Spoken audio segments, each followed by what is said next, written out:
ਆਪ ਸਰਬੱਤ ਸੰਗਤ ਅਸੀਸ ਬਖਸ਼ੋ ਜੀ। ਫਤਿਹ ਦੀ ਸਾਂਝ ਕਰੀਏ। ਵਾਹਿਗੁਰੂ ਜੀ ਕਾ ਖਾਲਸਾ, ਵਾਹਿਗੁਰੂ ਜੀ ਕੀ ਫਤਿਹ। ਜੋ ਸਤਿਗੁਰਾਂ ਦੇ ਜੀਵਨ ਦੀ ਲੜੀਵਾਰ ਵਿਚਾਰ ਚੱਲ ਰਹੀ ਹੈ। ਕੱਲ ਲੜੀ ਆਪਾਂ ਇਸ ਸਾਖੀ ਦੇ ਉੱਤੇ ਸਮਾਪਤ ਕੀਤੀ ਸੀ ਕਿ ਧੰਨ ਗੁਰੂ ਨਾਨਕ ਸਾਹਿਬ ਮਹਾਰਾਜ ਜੀ ਰੋਜ਼ਾਨਾ ਦੀ ਤਰ੍ਹਾਂ ਵੇਈ ਦੇ ਵਿੱਚ ਇਸ਼ਨਾਨ ਕਰਨ ਜਾਂਦੇ ਨੇ, ਪਰ ਅੱਜ ਸਤਿਗੁਰੂ ਰੋਜ਼ ਦੀ ਤਰ੍ਹਾਂ ਵੇਈ ਦੇ ਵਿੱਚੋਂ ਬਾਹਰ ਨਾ ਆਏ। ਜਿਹੜਾ ਸਤਿਗੁਰਾਂ ਦੇ ਬਸਤਰ ਲੈ ਕੇ ਸੇਵਕ ਖਲੋਤਾ ਏ, ਉਹਨੇ ਕੁਝ ਸਮਾਂ ਉਡੀਕ ਕਰ ਆਣ ਘਰ ਦੇ ਵਿੱਚ ਦੱਸਣਾ ਕੀਤਾ। ਸਾਰੇ ਨਗਰ ਦੇ ਵਿੱਚ ਹਾਹਾਕਾਰ ਮਚ ਗਈ। ਰੌਲਾ ਪੈ ਗਿਆ ਕਿ ਧੰਨ ਗੁਰੂ ਨਾਨਕ ਸਾਹਿਬ ਮਹਾਰਾਜ ਜੀ ਵੇਈ ਪਾਣੀ ਦੇ ਵਿੱਚ ਡੁੱਬ ਚੁੱਕੇ ਨੇ। ਇੱਥੇ ਹੀ ਭੈਣ ਨਾਨਕੀ, ਮਾਤਾ ਸੁਲੱਖਣੀ ਅਤੇ ਹੋਰ ਜਿਹੜੇ ਗੁਰੂ ਦੇ ਪ੍ਰੇਮੀ ਨੇ ਉਹ ਘਰਾਂ ਦੇ ਵਿੱਚ ਆਣ ਕੇ ਇਕੱਤਰ ਹੋਣੇ ਸ਼ੁਰੂ ਹੋਏ ਤੇ ਆਣ ਕੇ ਕੋਈ ਸਤਿਗੁਰਾਂ ਦੇ ਉਪਕਾਰ ਨੂੰ ਯਾਦ ਕਰਕੇ ਰੋਂਦਾ ਏ, ਕੋਈ ਸਤਿਗੁਰਾਂ ਦੇ ਰਹਿਮਤਾਂ ਨੂੰ ਯਾਦ ਕਰਕੇ ਕੋਈ ਪ੍ਰੇਮ ਵਿਜੋਗ ਦੇ ਵਿੱਚ ਰੋਂਦਾ ਏ। ਸਾਰੇ ਲੋਕ ਇਹ ਗੱਲ ਕਹਿੰਦੇ ਨੇ ਕਿ ਗੁਰੂ ਨਾਨਕ ਸਾਹਿਬ ਜੀ ਵੇਈ ਦੇ ਵਿੱਚ ਡੁੱਬ ਗਏ, ਪਰ ਭੈਣ ਨਾਨਕੀ ਦਾ, ਬੇਬੇ ਨਾਨਕੀ ਦਾ ਵਿਸ਼ਵਾਸ ਇੰਨਾ ਜ਼ਿਆਦਾ ਦ੍ਰਿੜ ਸੀ, ਕਹਿਣ ਲੱਗੇ ਕਿ ਮੇਰਾ ਵੀਰ ਤੇ ਜਗਤ ਨੂੰ ਤਾਰਨ ਵਾਸਤੇ ਆਇਆ ਏ। ਜਿੰਨੇ ਜਗਤ ਨੂੰ ਤਾਰਨਾ ਹੈ ਉਹ ਭਲਾ ਡੁੱਬ ਕਿਵੇਂ ਸਕਦਾ ਹੈ। ਤੇ ਯਾਦ ਰੱਖਿਓ, ਮੈਂ ਕੱਲ ਇੱਕ ਬੇਨਤੀ ਕੀਤੀ ਸੀ, ਗੁਰਮੁਖੋ ਜੇ ਭਰੋਸਾ ਬਣਾਉਣਾ ਹੈ ਤੇ ਬੇਬੇ ਨਾਨਕੀ ਦੇ ਵਾਂਗ ਬਣਾਈਏ। ਬੇਬੇ ਨਾਨਕੀ ਨੇ ਆਪਣੇ ਵੀਰ ਨੂੰ ਵੀਰ ਨਹੀਂ, ਉਹਨੇ ਪੀਰ ਕਰਕੇ ਪੂਜਿਆ ਹੈ। ਤੇ ਜਿਸ ਵੇਲੇ ਮੇਰੇ ਸਤਿਗੁਰੂ ਜੀ ਇਹ ਵੇਈ ਦੇ ਵਿੱਚ ਜਾਂਦੇ ਨੇ, ਸਾਰਾ ਸੁਲਤਾਨਪੁਰ ਇਹ ਗੱਲ ਕਹਿੰਦਾ ਹੈ ਕਿ ਬੇਬੇ ਤੇਰਾ ਵੀਰ ਜਿਹੜਾ ਉਹ ਵੇਈ ਦੇ ਵਿੱਚ ਡੁੱਬ ਗਿਆ, ਵੇਈ ਦਾ ਪਾਣੀ ਰੋੜ ਕੇ ਲੈ ਗਿਆ। ਪਰ ਬੇਬੇ ਨਾਨਕੀ ਕਹਿਣ ਲੱਗੀ, ਨਹੀਂ, ਮੇਰਾ ਵੀਰ ਕੋਈ ਨਾ ਕੋਈ ਕੌਤਕ ਜ਼ਰੂਰ ਰਚ ਕੇ ਆਵੇਗਾ, ਉਹ ਡੁੱਬ ਕੋਈ ਨਹੀਂ ਸਕਦਾ। ਜਿੰਨੇ ਜਗਤ ਨੂੰ ਤਾਰਨਾ ਹੈ ਉਹਨੂੰ ਵੇਈ ਦਾ ਪਾਣੀ ਡੋਬ ਨਹੀਂ ਸਕਦਾ। ਤੇ ਇੱਧਰ ਜਦੋਂ ਅਸੀਂ ਸਤਿਗੁਰਾਂ ਦੇ ਇਤਿਹਾਸ ਨੂੰ ਪੜ੍ਹਦੇ ਹਾਂ ਤੇ ਭਾਈ ਗੁਰਦਾਸ ਜੀ ਨੇ ਬੜਾ ਸੋਹਣਾ ਹਵਾਲਾ ਦਿੱਤਾ ਹੈ। ਭਾਈ ਸਾਹਿਬ ਕਹਿਣ ਲੱਗੇ, ਗੁਰੂ ਨਾਨਕ ਸਾਹਿਬ ਜਿਸ ਵੇਲੇ ਵੇਈ ਦੇ ਵਿੱਚ ਪ੍ਰਵੇਸ਼ ਕਰਦੇ ਨੇ ਤੇ ਇਹ ਸਾਰੇ ਵਿਦਵਾਨ ਮੰਨਦੇ ਨੇ ਕਿ ਸਤਿਗੁਰੂ 3 ਦਿਨ ਅਲੋਪ ਰਹਿੰਦੇ ਨੇ। ਤੇ ਇੱਥੇ ਇਹ ਕਹਿ ਦੇਣਾ ਕੋਈ ਕਿ ਸਤਿਗੁਰੂ ਦੂਸਰੇ ਪਾਸੇ ਨਿਕਲ ਗਏ ਜਾਂ ਕੁਝ ਸੋਚਣ ਲੱਗ ਪਏ, ਯਾਦ ਰੱਖਿਓ ਸੋਚ ਜਿਹੜੀ ਉਹ ਬੌਧਿਕ ਤਲ ਦੇ ਉੱਤੇ ਹੁੰਦੀ ਹੈ। ਜੇ ਅਸੀਂ ਕੁਝ ਸੋਚਦੇ ਹਾਂ ਨਾ, ਉਹ ਸੋਚਣ ਦਾ ਸਾਡਾ ਬੌਧਿਕ ਤਲ ਹੈ। ਗੁਰੂ ਜਿਹੜਾ ਹੈ ਉਹ ਬੌਧਿਕ ਤਲ ਤੋਂ ਉੱਪਰ ਉੱਠ ਕੇ ਜਿਹੜਾ ਹੈ ਉਹ ਆਕਾਸ਼ ਮੰਡਲਾਂ ਦੇ ਵਿੱਚ, ਉਹ ਦਸਮ ਦਵਾਰ ਦੇ ਵਿੱਚ ਜਿਹੜਾ ਹੈ ਉਹ ਇੱਕਮਿਕ ਹੋਇਆ ਪਿਆ ਹੈ। ਆਖਰ ਭਾਈ ਸਾਹਿਬ ਦੀ ਵਿਚਾਰ ਨੂੰ ਅਸੀਂ ਉਹਨਾਂ ਦੇ ਸਿਧਾਂਤ ਨੂੰ ਅੱਖੋਂ ਪਰੋਖੇ ਨਹੀਂ ਕਰ ਸਕਦੇ। ਭਾਈ ਸਾਹਿਬ, ਮੈਂ 2 ਉਦਾਹਰਨਾਂ ਦੇਣੀਆਂ ਨੇ, ਬਾਬਾ ਜੀ ਜਾਂਦੇ ਕਿੱਥੇ ਨੇ। ਇੱਕ ਭਾਈ ਗੁਰਦਾਸ ਜੀ ਦੀ ਵਾਰ ਦੀ ਪੌੜੀ, ਦੂਸਰਾ ਜਨਮ ਸਾਖੀ ਵਾਲਾ ਇਹਦੇ ਬਾਬਤ ਕੀ ਕਹਿੰਦਾ ਹੈ।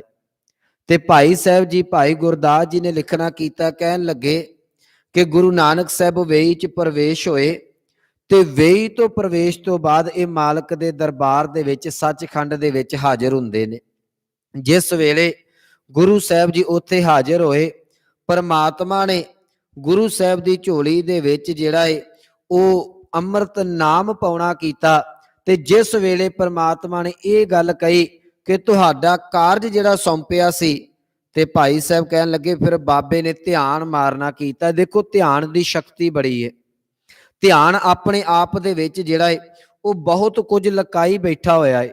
ਆਪਣੇ ਕੋਲ ਹੁਣ ਇਹ ਸਮਾਂ ਨਹੀਂ, ਇਹ ਇੱਕ ਵੱਖਰਾ ਵਿਸ਼ਾ ਫਿਲਾਸਫੀ ਦਾ ਟੌਪਿਕ ਹੈ ਕਿ ਧਿਆਨ ਦੇ ਮਗਰ ਕੀ ਚੀਜ਼ਾਂ ਕੰਮ ਕਰਦੀਆਂ ਨੇ। ਰੋ ਵਿਚਾਰ। ਆਖਰ ਭਾਈ ਸਾਹਿਬ ਕਹਿੰਦੇ ਬਾਬੇ ਨੇ ਧਿਆਨ ਮਾਰਿਆ, ਉਸ ਧਿਆਨ ਦੇ ਵਿੱਚ ਗੁਰੂ ਨਾਨਕ ਸਾਹਿਬ ਨੂੰ ਸਮੁੱਚੀ ਲੁਕਾਈ ਜਿਹੜੀ ਹੈ ਉਹ ਵਿਕਾਰਾਂ ਦੇ ਵਿੱਚ, ਸਮੁੱਚੀ ਲੁਕਾਈ ਜਿਹੜੀ ਹੈ ਉਹ ਹਾਕਮਾਂ ਦੇ ਕੋਲੋਂ ਜਾਂ ਧਾਰਮਿਕ ਆਗੂਆਂ ਦੇ ਕੋਲੋਂ ਲਿਤੜਦੀ ਹੋਈ, ਉਹ ਕੁਰਾਹੇ ਪਈ ਹੋਈ ਜਾਂ ਕਹਿ ਲਈਏ ਕੁਰਲਾਉਂਦੀ ਹੋਈ ਨਜ਼ਰ ਆਈ। ਮੇਰੇ ਸਤਿਗੁਰਾਂ ਨੇ ਦੂਸਰੀ ਗੱਲ ਵੇਖੀ ਕਿ ਇਹ ਲੋਕ ਕੁਰਲਾ ਕਿਉਂ ਰਹੇ ਨੇ। ਕੋਈ ਕਾਰਨ ਤੇ ਹੋਵੇਗਾ ਨਾ, ਜੇ ਕੋਈ ਕੁਰਲਾਹਟ ਹੈ ਤੇ ਭਾਈ ਸਾਹਿਬ ਜੀ ਅਗਲੀ ਗੱਲ ਲਿਖਦੇ ਨੇ ਕਿ ਉਹਦੀ ਕੁਰਲਾਹਟ ਦਾ ਕਾਰਨ ਇਹਨਾਂ ਨੂੰ ਅੱਜ ਤੱਕ ਕੋਈ ਪੂਰਾ ਗੁਰੂ ਨਹੀਂ ਮਿਲਿਆ, ਸਮਰੱਥ ਗੁਰੂ ਨਾ ਮਿਲਿਆ ਜਿਹੜਾ ਇਹਨਾਂ ਦੇ ਅੰਦਰ ਦੀ ਕੁਰਲਾਹਟ ਨੂੰ, ਅੰਦਰ ਦੇ ਦੁੱਖ ਨੂੰ ਸੁਣ ਸਕਦਾ। ਭਾਈ ਸਾਹਿਬ ਕਹਿਣ ਲੱਗੇ ਫਿਰ ਬਾਬੇ ਨੇ ਬਸ ਉਹ ਸਮਾਂ ਸੀ ਤੇ ਆਪਣੇ ਤਨ ਦੇ ਉੱਤੇ ਭੇਖ ਧਾਰਨ ਕਰਕੇ ਤੇ ਉਦਾਸੀ ਦੇ ਵੱਲ ਨੂੰ ਮੂੰਹ ਕਰ ਲਿਆ। ਤੇ ਯਾਦ ਰੱਖਿਓ ਉੱਥੇ ਭਾਈ ਸਾਹਿਬ ਨੇ ਜਿਹੜਾ ਸ਼ਬਦ ਹੈ ਨਾ ਉਹ ਭੇਖ ਵਰਤਿਆ ਹੈ। ਇਹਦੇ ਬਾਬਤ ਮੈਂ ਇੱਕ ਨਿੱਕੀ ਜੀ ਬੇਨਤੀ ਕਹਿ ਕੇ ਅੱਗੇ ਚੱਲਾਂ।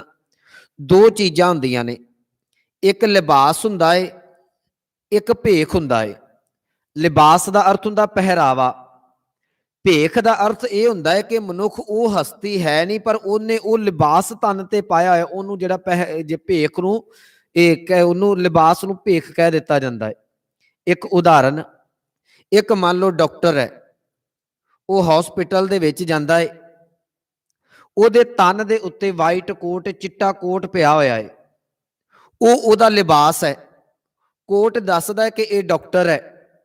ਇੱਕ ਵਕੀਲ ਕਚਹਿਰੀ ਦੇ ਵਿੱਚ ਹਾਜ਼ਰ ਹੈ, ਉਹਦੇ ਗਲ ਦੇ ਵਿੱਚ ਕਾਲਾ ਕੋਟ ਹੈ, ਗਲ ਦੇ ਵਿੱਚ ਕਾਲੀ ਟਾਈ ਲਮਕਦੀ ਪਈ ਹੈ, ਉਹ ਉਹਦਾ ਲਿਬਾਸ ਵੇਖ ਕੇ ਕਹਿ ਦਿੱਤਾ ਜਾਂਦਾ ਹੈ ਕਿ ਇਹਨੇ ਤਨ ਦੇ ਉੱਤੇ ਲਿਬਾਸ ਪਾਇਆ, ਇਹ ਵਕੀਲ ਹੈ। ਇੱਕ ਫੌਜੀ ਤਨ ਦੇ ਉੱਤੇ ਵਰਦੀ ਪਾਈ ਹੋਈ ਹੈ, ਵੇਖ ਕੇ ਉਹਦਾ ਲਿਬਾਸ ਕਹਿ ਦਿੱਤਾ ਜਾਵੇਗਾ ਕਿ ਇਹ ਫੌਜੀ ਹੈ। ਇਹ ਲਿਬਾਸ ਨੇ।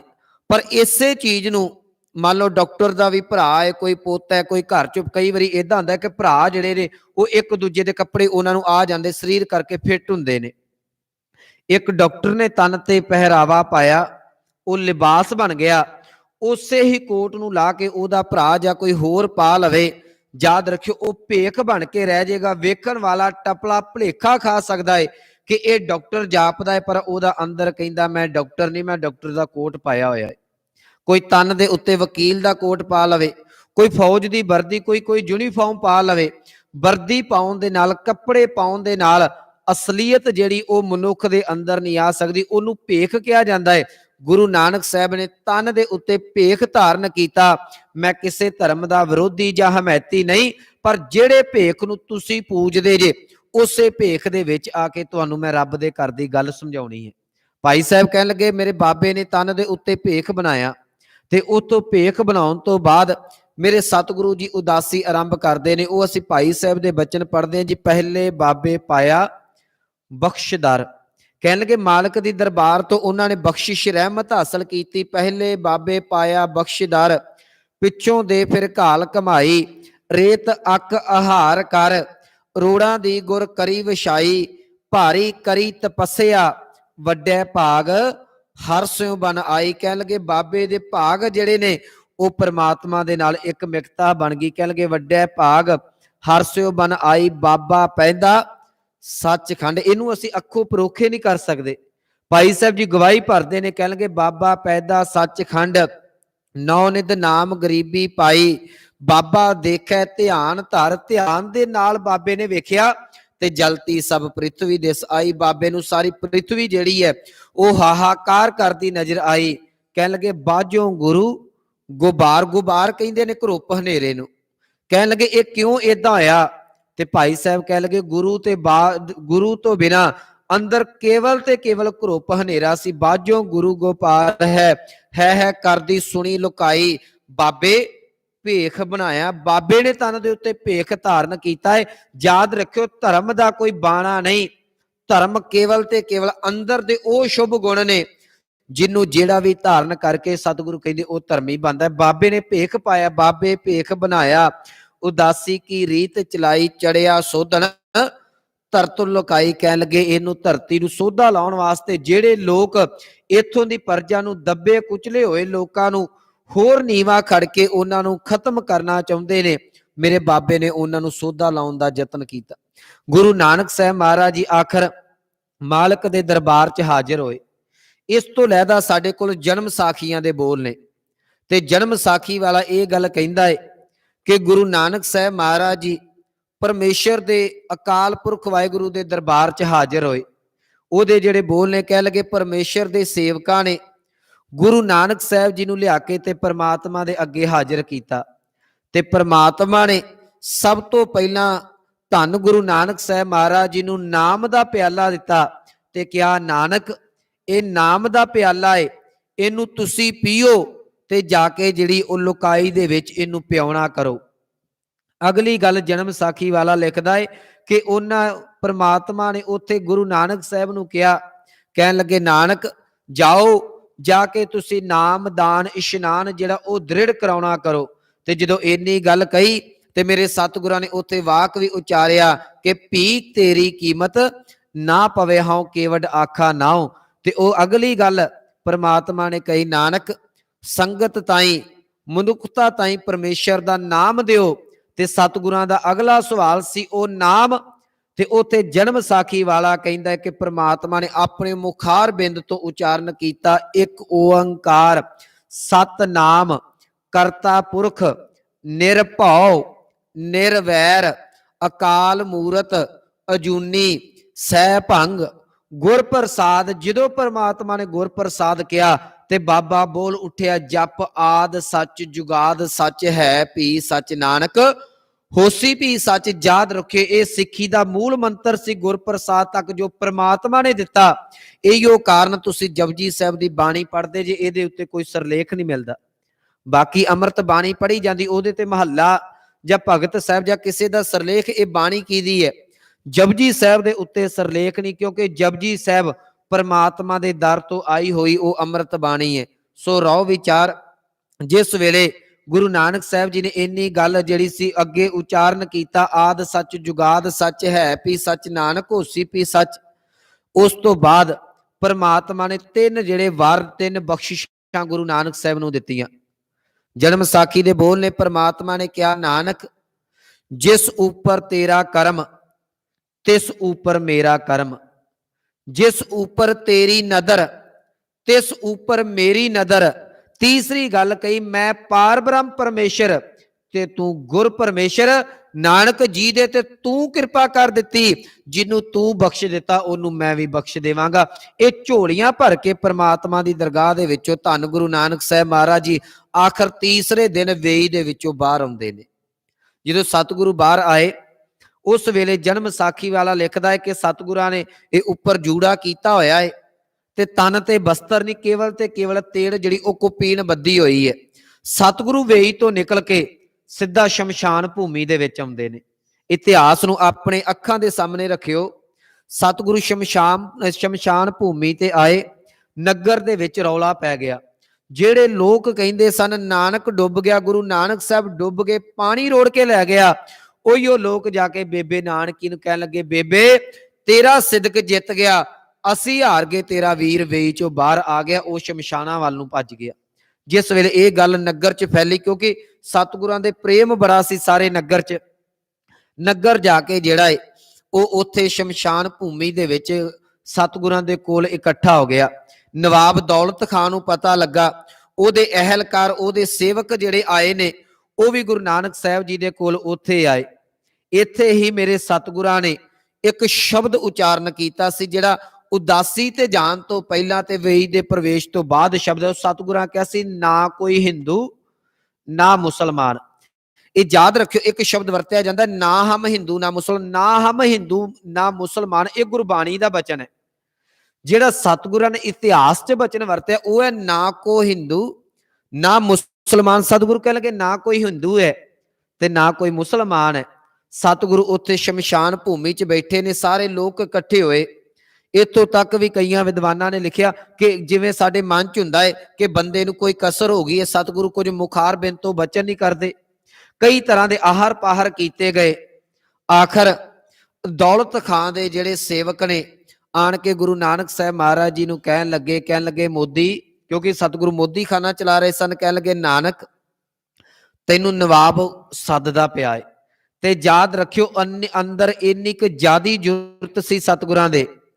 ਸਤਿਗੁਰਾਂ ਨੇ ਜਵਾਬ ਦੇ ਦਿੱਤਾ, ਕਹਿਣ ਲੱਗੇ ਕਿਆ ਪਰਵਾਹ ਪੜੀ ਤੇਰੇ ਨਵਾਬ ਕੀ। ਕਹਿੰਦੇ ਨਵਾਬ ਹੋਵੇਗਾ ਤੁਹਾਡਾ, ਮੈਨੂੰ ਨਵਾਬ ਦੀ ਕਾਦੀ ਪਰਵਾਹ ਹੈ। ਜਾ ਕੇ ਉਹਦੇ ਸੇਵਕ, ਉਹ ਤੇ ਪਹਿਲਾਂ ਦੁਖੀ ਸਨ, ਕਿਉਂਕਿ ਮੈਂ ਪਿੱਛੇ ਬੇਨਤੀ ਕਰਕੇ ਆਇਆ, ਮੋਦੀ ਖਾਨਾ ਚੱਲਣ ਕਰਕੇ ਸੁਲਤਾਨਪੁਰ ਦੇ ਵਿੱਚ ਘਰ ਘਰ 'ਚ ਰੋਟੀ ਪੱਕਦੀ ਹੈ। ਇਹਦੇ ਕਾਰਨ ਦੋਖੀ ਜਿਹੜੇ ਨੇ ਅੱਤ ਦੇ ਸਤਿਗੁਰਾਂ ਦੇ ਨਾਲ ਈਰਖਾ ਰੱਖਦੇ ਨੇ ਨਿੰਦਕ ਬਣੇ ਪਏ ਨੇ। ਇਹਨਾਂ ਨੇ ਦੋ ਗੱਲਾਂ ਗੰਢ ਕੇ ਹੋਰ ਵੱਧ ਦੱਸ ਦਿੱਤੀਆਂ। ਜਾ ਕੇ ਨਵਾਬ ਨੂੰ ਕਹਿਣ ਲੱਗੇ, ਪਹਿਲੀ ਤੇ ਗੱਲ ਨਵਾਬ ਜੀ ਉਹ 3 ਦਿਨ ਲੱਭਾ ਨਹੀਂ, ਦੂਜੀ ਗੱਲ ਅੱਜ ਆਪਣੀ ਉਹ ਨੌਕਰੀ ਦੇ ਉੱਤੇ ਨਹੀਂ ਆਇਆ। ਅਸੀਂ ਜਦੋਂ ਤੁਹਾਡੇ ਬਾਰੇ ਕਿਹਾ ਕਿ ਨਵਾਬ ਸੱਦਦਾ, ਉਹ ਅੱਗੋਂ ਕਹਿੰਦਾ ਮੈਨੂੰ ਨਵਾਬ ਦੀ ਪਰਵਾਹ ਕੋਈ ਨਹੀਂ, ਮੈਂ ਨਵਾਬ ਨੂੰ ਕੀ ਜਾਣਦਾ ਹਾਂ। ਪਰ ਯਾਦ ਰੱਖਿਓ, ਨਵਾਬ ਦੌਲਤ ਖਾਂ ਅੰਦਰ ਗੁਰੂ ਦੇ ਜਿਹੜਾ ਪ੍ਰਤੀ ਉਹ ਪ੍ਰੇਮ ਸ਼ਰਧਾ ਪੈਦਾ ਕਰ ਚੁੱਕਾ ਹੈ। ਨਵਾਬ ਨੂੰ ਪਤਾ ਲੱਗ ਗਿਆ। ਨਵਾਬ ਕਹਿਣ ਲੱਗਾ ਉਹਨੇ ਏਦਾਂ ਨਹੀਂ ਆਉਣਾ। ਕਹਿਣ ਲੱਗੇ ਜਾ ਕੇ ਉਹਨਾਂ ਨੂੰ ਅਰਜ਼ ਕਰੋ ਕਿ ਨਾਨਕ ਖੁਦਾਏ ਦੇ ਵਾਸਤੇ ਦੀਦਾਰ ਬਖਸ਼। ਏਦਾਂ ਹੀ ਉਹਦੇ ਅਹਿਲਕਾਰਾਂ ਨੇ, ਸੇਵਕਾਂ ਨੇ ਆਣ ਕੇ ਗੁਰੂ ਨਾਨਕ ਸਾਹਿਬ ਨੂੰ ਕਿਹਾ। ਕਹਿਣ ਲੱਗੇ ਨਾਨਕ ਆ ਕੇ ਖੁਦਾਏ ਦੇ ਵਾਸਤੇ ਜਿਹੜਾ ਇਹ ਨਵਾਬ ਕਹਿੰਦਾ ਦੀਦਾਰ ਬਖਸ਼, ਤੇ ਬਾਬੇ ਦਾ ਬਚਨ ਸੀ। ਕਹਿਣ ਲੱਗੇ ਖੁਦਾਏ ਦੇ ਵਾਸਤੇ ਤਾਂ ਆ ਸਿਰ ਵੀ ਹਾਜ਼ਰ ਹੈ, ਮੈਂ ਕਿਉਂ ਨਾ ਜਾਵਾਂਗਾ। ਆਖਰ ਮੇਰੇ ਸਤਿਗੁਰੂ ਜੀ ਚੱਲ ਕੇ ਨਵਾਬ ਦੌਲਤ ਖਾਂ ਦੇ ਕੋਲ ਗਏ। ਇੱਥੇ ਉਹਦੀ ਜਿਹੜੀ ਕਚਹਿਰੀ ਹੈ ਉਹ ਸਾਰੀ ਭਰੀ ਹੋਈ ਸੀ। ਅਹਿਲਕਾਰ ਬੈਠੇ ਨੇ, ਕਾਜੀ ਬੈਠੇ ਨੇ, ਇੱਥੇ ਨਿੰਦਕ ਗੁਰੂ ਦੇ ਬੈਠੇ ਨੇ, ਇੱਥੇ ਚਾਪਲੂਸ ਲੋਕ ਬੈਠੇ ਨੇ। ਤੇ ਮੇਰੇ ਸਤਿਗੁਰਾਂ ਨੇ ਜਾ ਕੇ ਨਵਾਬ ਨੂੰ ਝੁੱਕ ਕੇ ਸਲਾਮ ਨਹੀਂ ਕੀਤੀ। ਤੇ ਜਾ ਕੇ ਸਤਿਗੁਰਾਂ ਨੇ ਪਹਿਲਾ ਕਾਰਜ ਸੀ ਹੱਥ ਮਿਲਾਇਆ। ਇਹ ਆਪਾਂ ਜਿਹੜਾ ਸਾਡਾ ਅੱਜ ਦਾ ਤਰੀਕਾ ਹੱਥ ਮਿਲਾਉਂਦਾ, ਅਸੀਂ ਸਿੱਧਾ ਹੱਥ ਮਿਲਾ ਦਿੰਦੇ ਹਨ। ਮੁਸਲਮਾਨਾਂ ਦੇ ਵਿੱਚ ਹੱਥ ਮਿਲਾ ਕੇ ਉਹਨੂੰ ਘੁੱਟ ਦਿੱਤਾ ਜਾਂਦਾ, ਜਿਹਨੂੰ ਦਸਤਗੀਰ ਕਿਹਾ ਜਾਂਦਾ ਹੈ। ਦਸਤ ਦਾ ਅਰਥ ਹੈ ਹੱਥ, ਗੀਰ ਦਾ ਅਰਥ ਹੈ ਪਕੜਨਾ। ਉਹ ਮਨੁੱਖ ਜਿਹੜਾ ਤੁਹਾਡਾ ਹੱਥ ਪਕੜ ਕੇ ਨਾ ਇਸ ਜਹਾਨ 'ਚ ਛੱਡੇ ਨਾ ਉਸ ਜਹਾਨ 'ਚ ਛੱਡੇ, ਉਹਨੂੰ ਦਸਤਗੀਰ ਕਿਹਾ ਜਾਂਦਾ ਹੈ। ਅੱਗੇ ਜਾ ਕੇ ਬਗਦਾਦ 'ਚ ਗੱਲ ਆਉਣੀ ਹੈ ਦਸਤਗੀਰ ਦੀ। ਦਸਤਗੀਰ ਕਿਸੇ ਮਨੁੱਖ ਦਾ ਨਾਮ ਨਹੀਂ, ਇਹ ਮਿਲਿਆ ਹੋਇਆ ਇੱਕ ਸਤਿਕਾਰ, ਇੱਕ ਅਹੁਦਾ ਹੈ। ਜਿਵੇਂ ਸਾਡੇ ਕੋਲ ਅੱਜ ਜਥੇਦਾਰ ਸ਼ਬਦ ਹੈ, ਇਸ ਤਰੀਕੇ ਦੇ ਨਾਲ ਇਹ ਦਸਤਗੀਰ ਸ਼ਬਦ ਸੀ। ਸਤਿਗੁਰਾਂ ਨੇ ਜਾ ਕੇ ਨਵਾਬ ਦੇ ਨਾਲ ਦਸਤਗੀਰੀ ਕਰਨੀ ਕੀਤੀ, ਪੰਜਾ ਮਿਲਾਉਣਾ ਕੀਤਾ।